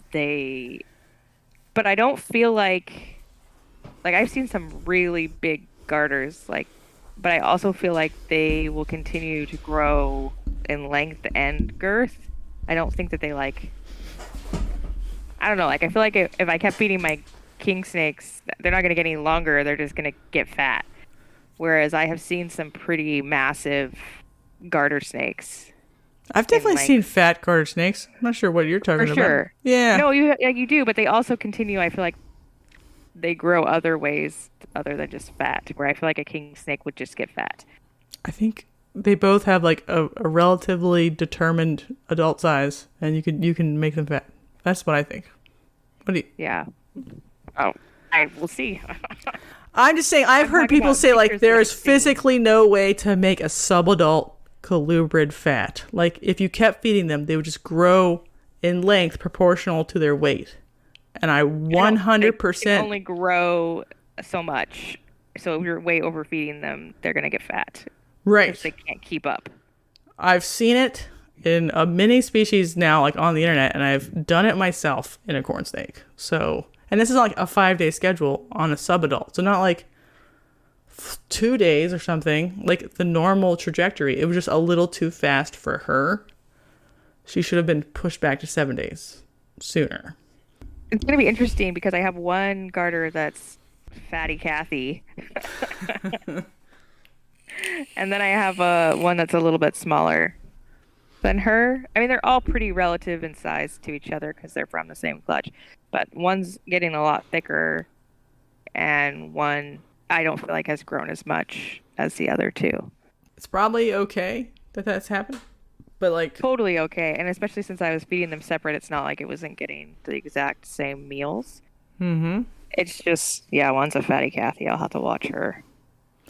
Yeah, I feel like there's probably a point where they seem to not get fat, just get long. And I think that's like around now, 6 to 9 months to me in corn snakes. It's the snake I've had the raised the most of so far, colubrid-wise. But right now, if you didn't bump them back to like 7 days or something, and you were starting to get them on like really nutritious ass, like fuzzy mice, like with hair, and you kept those snakes on 4 to 5 days on a fuzzy, that's what makes them fat. For garter snakes, I don't know what it is. Maybe it's like if you stayed on 5 days on a pinky, that would be too much starting 3 months from now. I'm just guessing. But there's some sort of time where they hit some sort of like subadult type metabolism, and it's just they don't get long equally anymore. They get a little fat too. I don't know. And some people are like, fuck you, you're stupid, you're supposed to breed them right away, 5 minutes, so they should be fed every 3 days all the time. Because there is like a I don't know, like a pubescent feeding frenzy thing that happens at like 18 months old, 2 years. And some people feed that heavy, like go back to 4 to 5 day feeding schedule, even though if they were doing 7 for a while. And some Is it like the opposite of like the 1,000-gram wall? Yes, it's the 2-year-old frenzy. Like, hey, baby. I know in hog Wow, noses, wow, wow. it seems pretty Need some common that extra. people like comment about it and act on it, like feed the sexual maturation frenzy or whatever. Yeah. And I know the corn snakes were doing it. That's why like some of them are huge, because they were like starving, like pushing. And I was like, I don't know, we'll just feed some of you. But some of them didn't want to do it the same way. And I was like, okay, I guess you don't want to do it, so I'll keep you on 7 days. But some of them doing the ball python version of like flying out of the tub and like stealing food from your like feeder cup because they saw it. Like they would coil their own and they would see you had some more and they would take another one. You're like, you little shit. It's like a king snake thing. But this is a corn snake that was before kind of like conservative. No, she has absolutely done that. Absolutely. She coiled it and then she like let go of it and left it in her coil and then came after the other king Yeah, she snake. thinks this is fucking Golden Corral buffet where she can take another turnaround and get another sampling. That's right, yeah. Oh, it's so funny. I wish I would have got on a video. It's like literally she was like, I'll just hold this right here and hey bitch, that's mine too. And I think and the other one won't do it, just the one. She comes up out of her bin because she wants to catch, because I feed her first. I should probably feed her last because she wants to steal the other ones. And so I can't like shut her bin because if I like try to touch her while she's clever girl. Food, we need a clever girl like, sound. Eat my fingers. But then I open the other girl's bin and try to like bring it, and then she does that. She's like, oh, she just laid. So like last week. So she got a bunch of food this week. She's a happy girl again. Well, we're on adult feeding now. So adult feeding. On average, it's like 7 days for females for me when they're not in like feeding mode during breeding time for females. Maybe 14 days for a male because you don't want them too fat coming into the next year. Or if it's every 7 days, that's a really small item.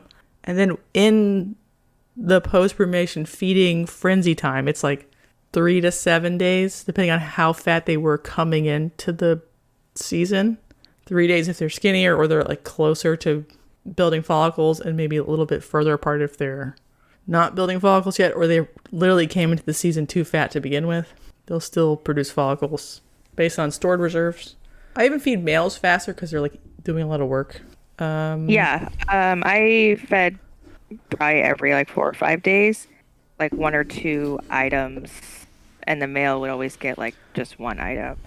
Right, just as like a bump up the excitement to get some energy for the next. If he's gonna breed, I want him to have eaten something instead of my snakes. Right, for cow kings, it's cow kings, yes. Yeah, not for other colubrids, just cow kings.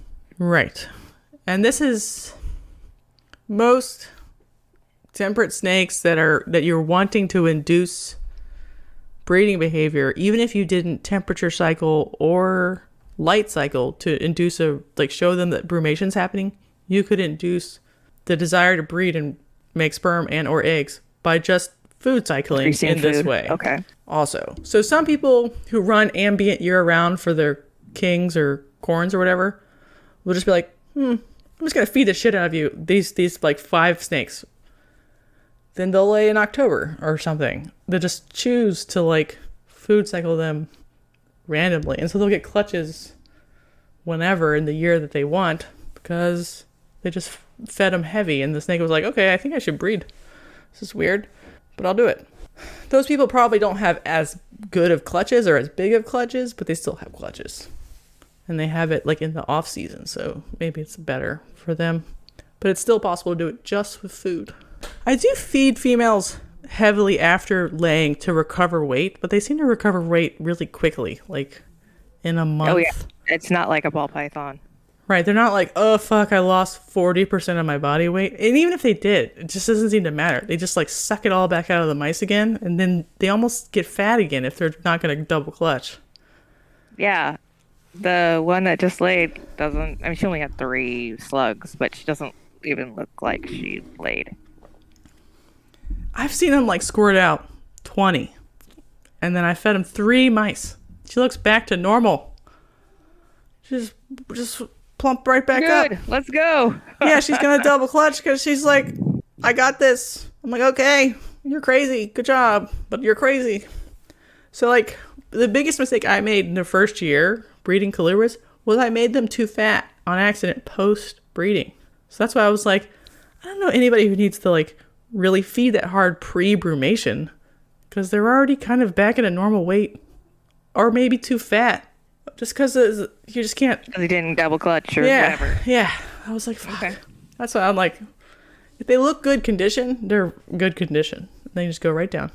And it's not like we keep them down for 6 months or something anyway. Also, just like a little sleepy time and they wake back up. And it's fine. Different colubrids have different brumation times or feeding schedules or metabolisms. So like the ones like fox snakes are really cold and they need a cold brumation that's kind of long. So they would have a different sort of like ratio of time where they can recover. But we're talking about mostly like southern temperate colubrids. Corn snakes, cow kings, milk snakes. Oh, corn snakes and king snakes with hips that aren't fat. Obviously they can get a muffin top if they're fat. But some of them can get like a little bit fat, form hips, but then they're actually not that fat anymore because they like laid eggs or something. And the hips never go back. They're just kind of like... Oh, I feel that so hard. I know, their little beach bod is a little bit ruined. So I have a cinder tessera who's not fat anymore. And she was maybe just like a tiny bit fat as a 2-year-old. And she was just like a hippie girl, pear-shaped girl. So she's always just going to look like that now. And it actually mentions that very specifically in Kathy Love's book. They're just like, sometimes it just happens. It's kind of weird, but it just happens. And if they aren't still fat because they laid eggs, that's fine. That's okay. Totally okay. Yeah. It definitely happens in kings, too. My hips are never going to fit back into the size 8 jeans. Oh, fuck no, even babe. if I didn't eat for a year. No there have been changes. My hips are just, people's pelvises have changed. It's very upsetting. Don't judge her. She's so beautiful just the way she is. So that's something people will judge you on Instagram or whatever. Be like, your snake's fat. I'm like, but you can definitely like squish that snake. And it's just like, you know, residual skin and hips. Hell yeah. So if your snake is developing hips and she's quite firm and there's like no neck, your snake is obese. But there's an in-between point that people know that that's obese, but then like any sign of hips doesn't necessarily imply they're obese if they're not actually obese. So corn snakes are pretty stretchy. Like I was looking at iNaturalist and a corn snake was eating a fucking iguana, like a little baby iguana, but it's still big for a corn snake. But king snakes are less stretchy, like their mouth gape. So the rule is still generally like the prey item should be the size of the largest part of the body. But colubrids have a more varied amount of stretchiness, like how big of an item they can potentially receive. So that's something to keep in mind. What's like the least stretchy snake you can think of? Probably like an indigo or something. Because they're supposed to be eating snakes. So they shouldn't really even need to stretch at all their mouth to open up and eat something that is shaped like a snake and fits in their mouth. So that literally is like me or smaller. Yeah, right. So they're like... a long worm, a noodle.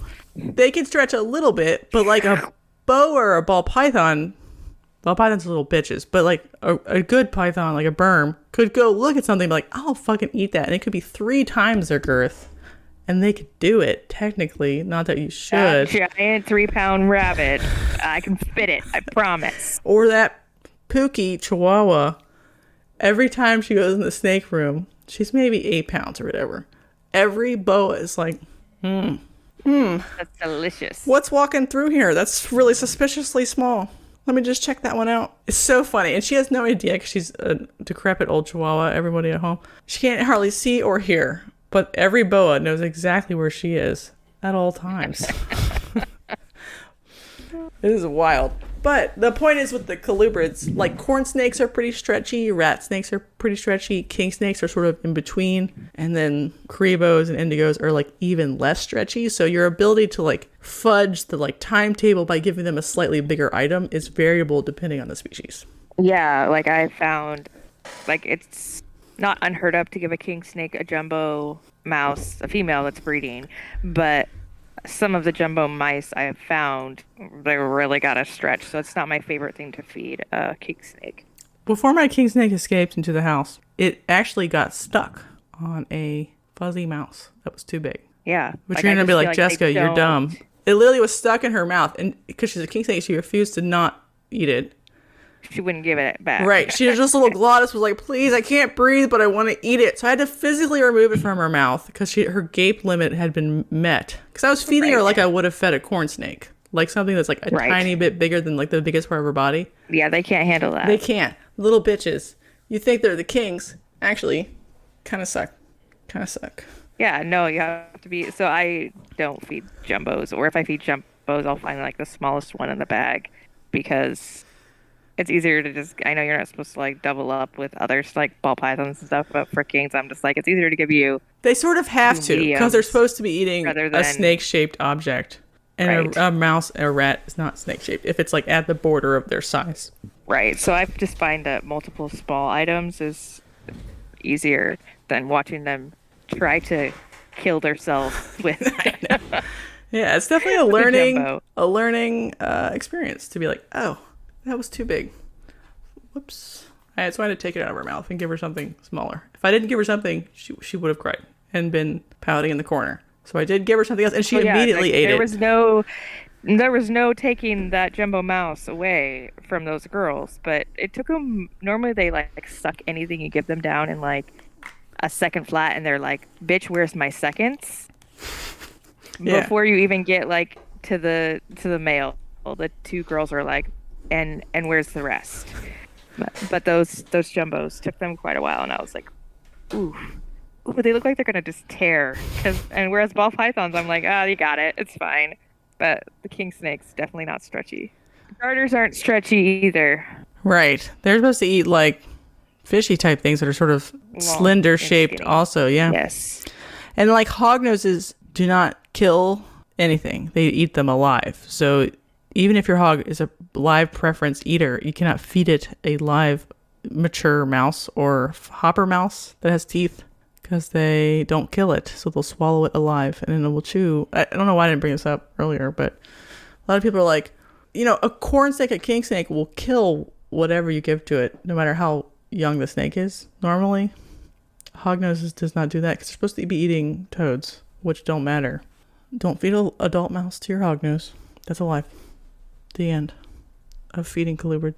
That's all. That's all I got. We need a drum roll there. Yeah, the problem with being like colubrids, the general topic is there's hundreds of species and they're so many different complicated. Yes. Right. Yes. But a lot of the stuff that's common in the hobby is common because it kind of runs on the same playbook. The train vein. Yeah. It's all pretty similar. It's hard when you're researching because it does get dumped all into colubrids, and like you said, some of them are really different. Like garters are pretty different, and so if you're not like in a garter specific, it's that reptile hobby where if you're not in those reptile specific groups or chat blog things, the finding information on the internet is just like generalized colubrid information. Mm-hmm. And then like even like within king snakes, the mountain kings, the ones that are from cool parts of Arizona or New Mexico or whatever, quite different than like a cow king, like a hotter temperature king snake. They might regurg if they're fed too often. The prey size is even more important. They would demand lizard scenting as a baby. They definitely don't want to maybe breed at 3. Maybe they want to breed at 4 because they want to go slow. Some colubrids demand as babies to be brumated before they'll eat the first time. Like, Russian rat snakes or Dion's rat snakes, European stuff, they'll be like, I will not eat until I go down for at least 8 weeks or something.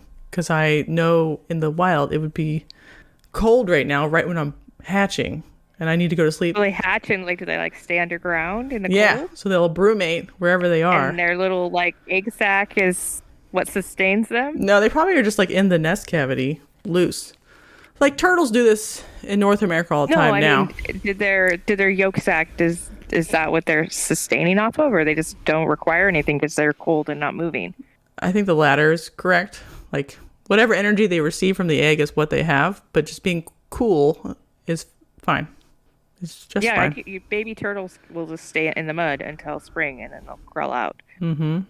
Not all of them, but like the ones in like north of, I don't know, the Mason-Dixon line or something. Like wood turtles will do that a lot, not all the time, but they just lay them in June. I mean, the babies will just like chill. They won't even get out of the egg chamber necessarily, but sometimes they will. If they do, they'll go in the water. If they don't, they'll stay there, and it's fine. Then they'll wake up in April. And turtles are kind of cool that way. Right, but snakes potentially do it too. And then our snakes are weird because this babies need to know where the brumation site is if it's separate from where they're born or hatched.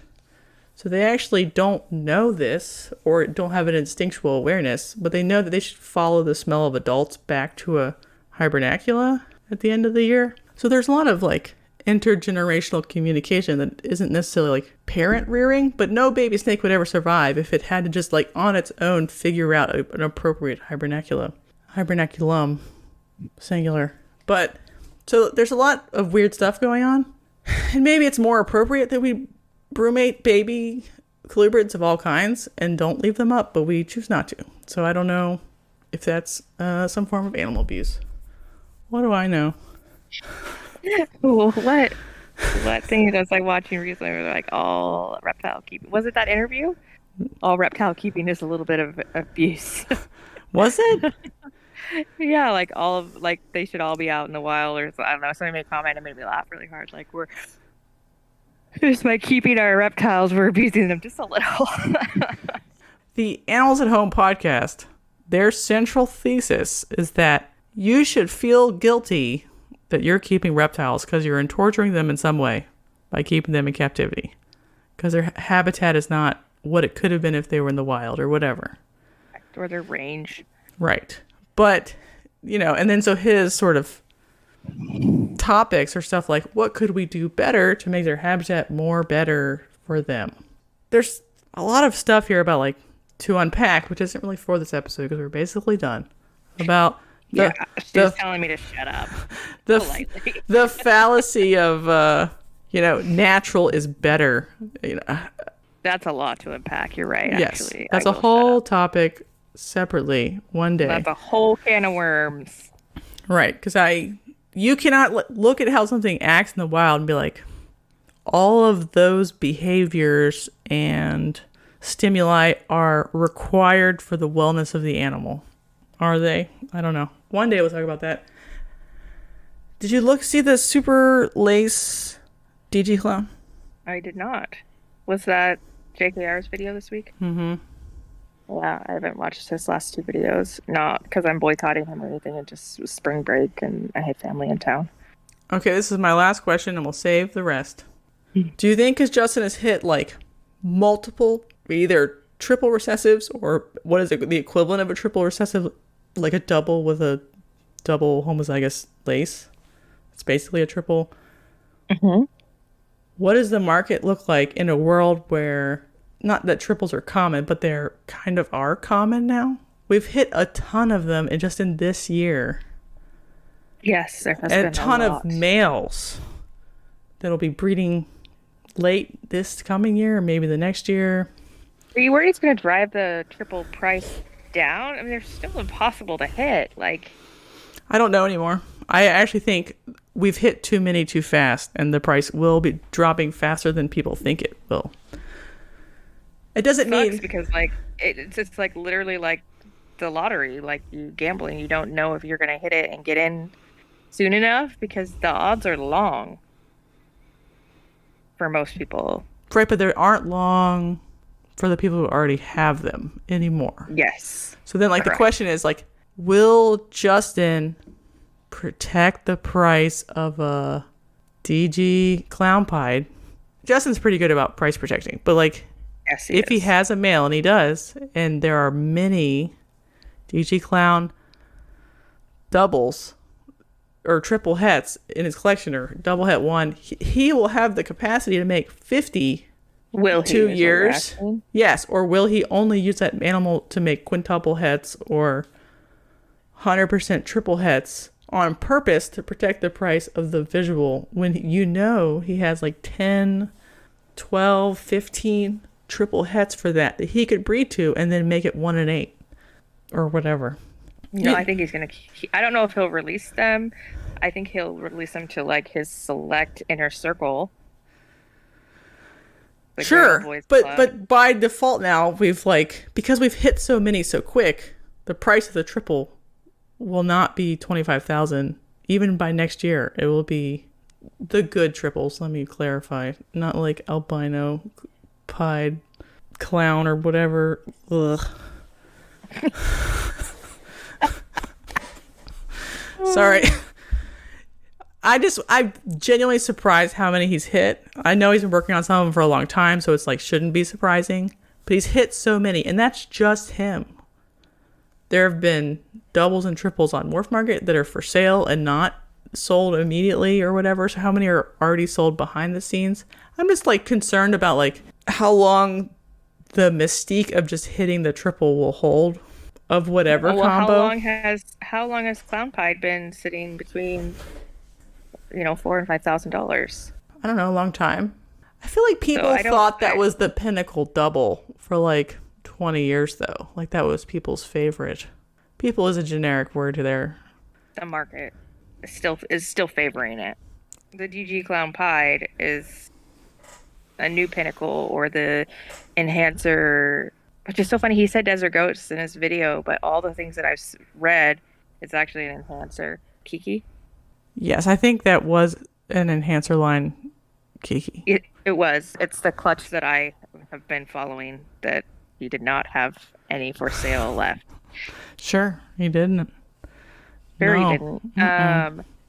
None for me, that's for sure. But yeah, it's the enhancer line DG. But I think that for now, I'm not concerned. Okay, I am. I don't know what my concern means. That's usually the stances we take, though. Okay. Yeah, sure. I'm not saying you're not wrong. I'm just usually... It probably doesn't matter. Let's say the DG Clown Pine becomes $5,000 2 years from now. Does it matter that it's not $25,000 anymore and it's just $5,000? No, because it's still like a high-end boutique market, and making the triples with that animal and any other gene to bring back in is hard and takes time. One male will still make you a butt ton of money. Yes. So I guess I'm just surprised how many triples already exist just this year. It's like 7 of them. He's hit, and other people have hit other ones in mass. It just feels like... He's already stated that he's building a second warehouse where he can just throw triple and quad het normal looking snakes. Yeah, I know. But doesn't that imply that... I don't think he's going to stop. I think he's going to continue to be like trying to hit cutting edge combinations, because even though you've hit the triple and you've hit the male triple, you still got to add genes into that, especially if you're Justin. Well, that's the only way that there's any value driven, because we've hit too many of them too soon statistically, is I guess what I'm trying to say. So if you're planning for the future, just make sure that you're putting genes in too, because otherwise you're already behind. Yes, so if you're just buying a clown and just buying a pied to make double het clown pieds, to wait 3 years to make visual clown pieds, I mean, it's a hobby, so you don't have to be wasting your time, but like at the very least buy a yellow belly inchy clown to breed to a blackhead pied to at least make a double that's more interesting, that when you go buy your triple version of whatever, that's what you breed into it.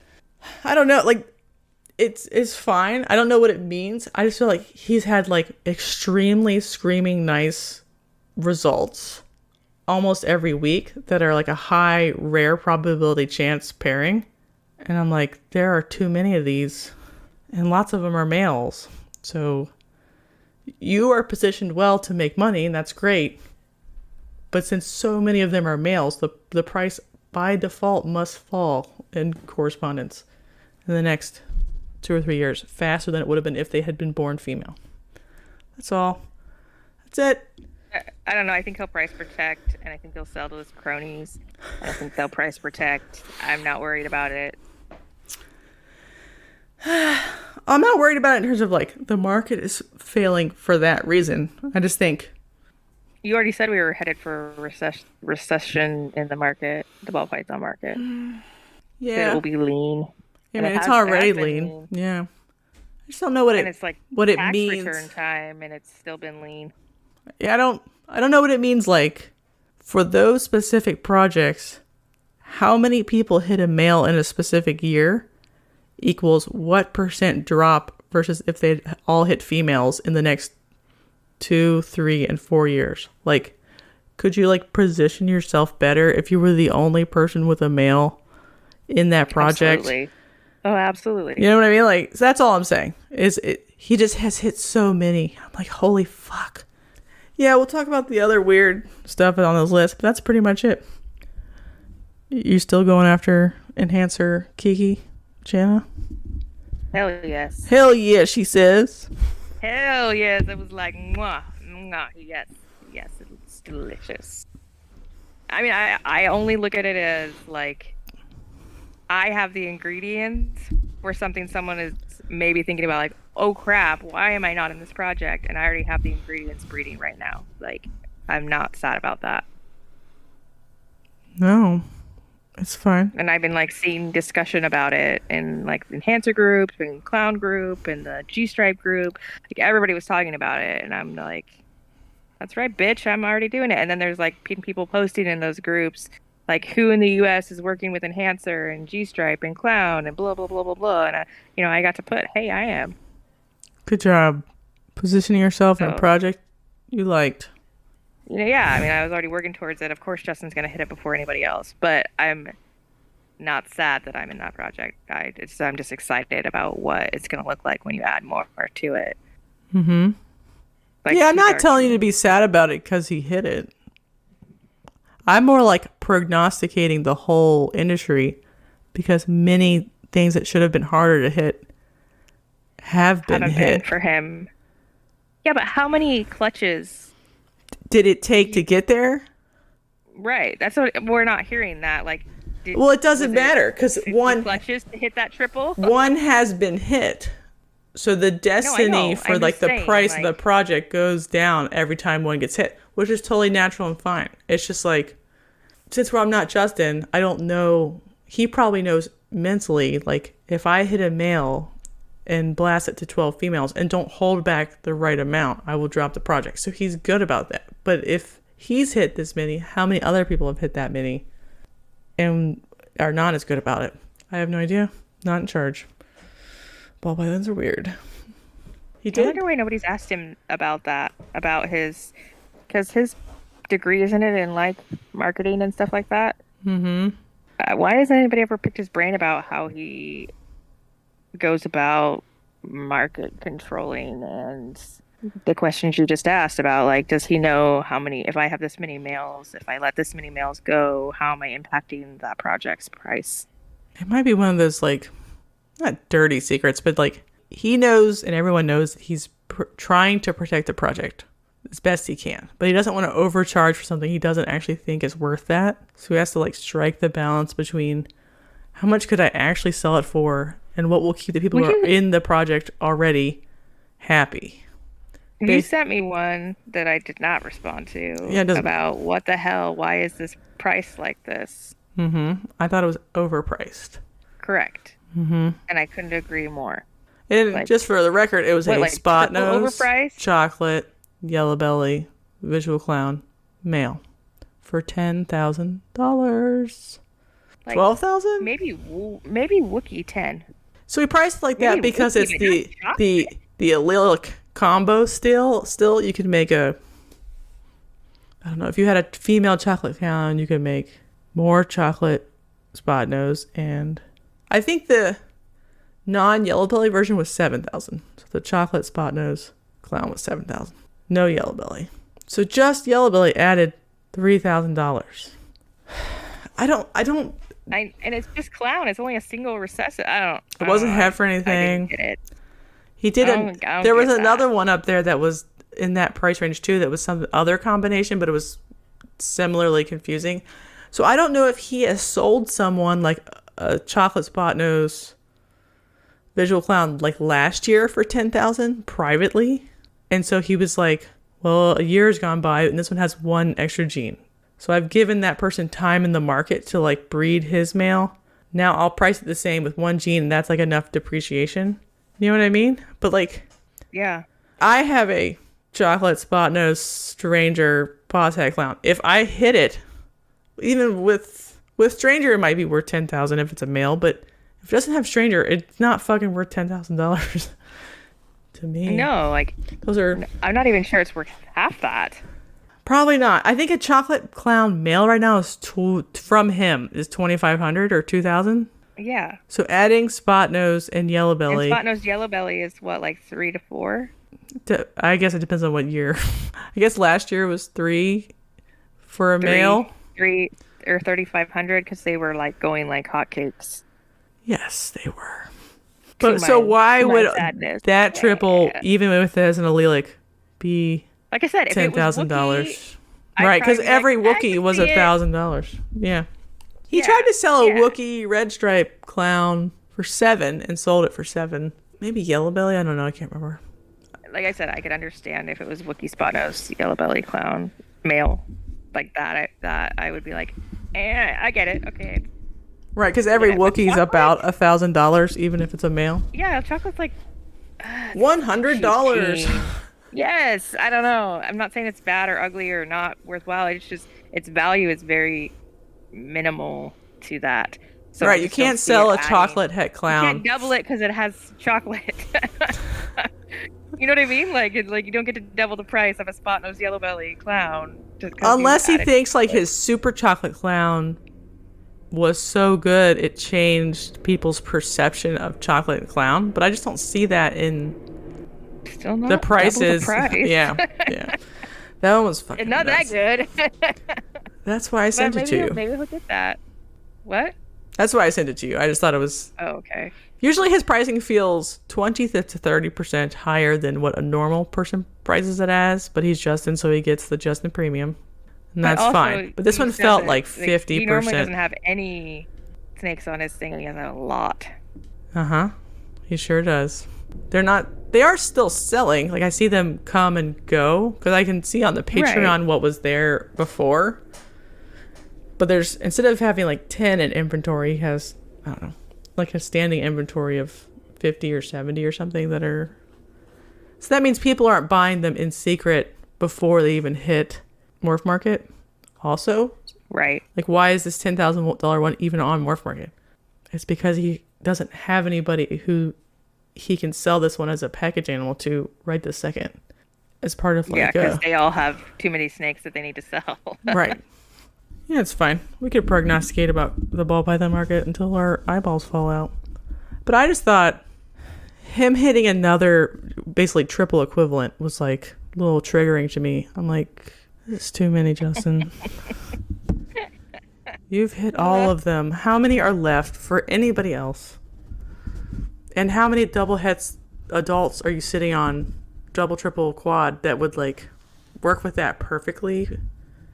That you could choose to make 40 replicas immediately?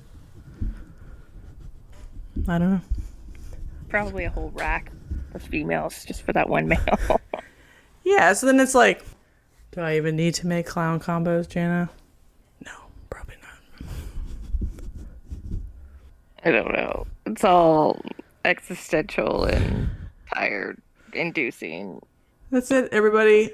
No collection updates because we're busy. But Buckner Exotics had a bunch of baby blue tongues. No, I was jealous. So there's nothing much cuter than like a baby live born ass blue tongue. Oh yeah, look at them on Instagram. They have like big eyes, like a baby human. Like it's the dumbest thing you've ever seen. In a cute way.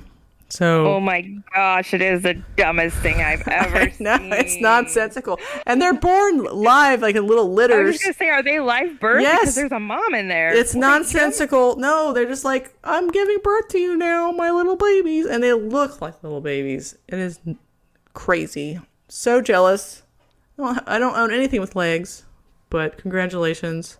10 out of 10. They're so cute. Would squeeze them and make them my friend. Oh, yep. I'm going to go stare at babies. These are so cute. Okay. All right. We'll see you next week. I have no idea what the topic is. I'll make it up on the fly, probably on Sunday. Jana, good evening. Good night. Good evening. Good night. Merry Christmas. Happy Hanukkah. Bye. Yeah. Yes. I mean, for sure. if you're going to be full of shit, you can be full of shit in that way. Like, as far as, like, fake ways to have sex with people, that's perfectly acceptable. Fake scenarios for people to have sex. 10 out of 10. Super 10 out of 10. I did rewatch the first season recently to try to remember if it was better than the second season, and I think it was. What do you think? The first one was better, although I don't think that the second one was lacking. I liked it, but the first one was definitely way better. I wasn't disappointed by it. Maybe I was a little, but I don't like stories where there's like an aspect of cheating, because I'm in my fantasy world highly faithful to nothing. You know what I mean? So this one is a story based on, like, even if they weren't cheating in reality, it's like cheating in principle, because it was painful to watch. Right, you're like, but in the first one, they just want to bang, but they can't. Nobody is like officially courting someone else, and they really just want each other the whole time. She gets like trapped into They don't even know that they want each other, even though they do. Like, they're still figuring it out, but it's not like a lie. There's not like this cute, innocent, bubbly, perfect person that's gonna get stomped on, and you can just watch. It's like a train wreck that you can't look away from. Right. This like type of romance narrative is not my favorite, because it's like one designed to hurt someone that you're not supposed to hate. If it was like a mean old bitch, right, like, you know, someone you're supposed to not like because they're a bad person. Blonde. Yeah. If it was the blonde, it'd be different. You're like, great, fuck her. But this one is like not. It doesn't feel as fun in every way. Right. And you know that she's being like led to the slaughter, this innocent girl that completely can't see it. Well, what pisses me off is that I felt like the mom could totally see it, and so could the like aunt or godmother or whatever her name is. Like, and then the sister, of course, from the first season. I feel like everybody could see it and nobody said anything. And so it was like they were all watching this poor, like, perfect little girl literally walk down the aisle and realize, oh crap. Right. I don't know. Literally. I'll have to read the books, see if like maybe there's like a tonal variation in how they're characterized that makes it make more sense. But this kind of story happens a lot in romance. It just isn't my favorite kind. No, me neither. It feels kind of icky. It feels gross. Yeah. Right. They should have just been like making out, and like there should have been some other conflict keeping them apart, not their nice, attractive, interesting sister who didn't deserve that. Right. It's not attractive to me, or as fun. I don't know. This is Bridgerton, book. Episode 26. Yeah, exactly. Oh, come on. Everybody's watching it. It's I know. Number one right now in Netflix. So if you want to pretend like you're not watching it, that's fine. Boys. So I totally read the next book. I already? Should go back and read the second book. I hadn't read any of them, but I read the third next. one? Yeah, the third one. No spoilers, Jana. No spoilers. Just, okay. Just read it. It was good. Yeah, I know people have read all of them. There's like another one after that, the fourth one. I read that one too, but it had nothing to do with the Bridgertons. When I thought it would be like, it would like go down the line of like the siblings. Mm-hmm. Well, A, B, C, D, E, maybe F, G. they'll skip to the next sibling, like the next time. Yeah, maybe. I don't know. I was a little bored, let down. Bored, but I'm like invested in their family's story, and so then I just like skipped to like a totally different time frame and story, and I was like, oh, okay. It's like I don't know who any of these people are. It's like I'm not invested in any of them. Reading Dance of Dragons and having to do like 400 pages of Cersei's point of view, and you're like, fuck me. How boring. How boring. This dumb bitch. Complaining about how she drank too much wine and she's getting fat. I'm like, there are only a couple characters still alive I care about. It's not you, turns out. So let's move on. Move along. I know. What the heck?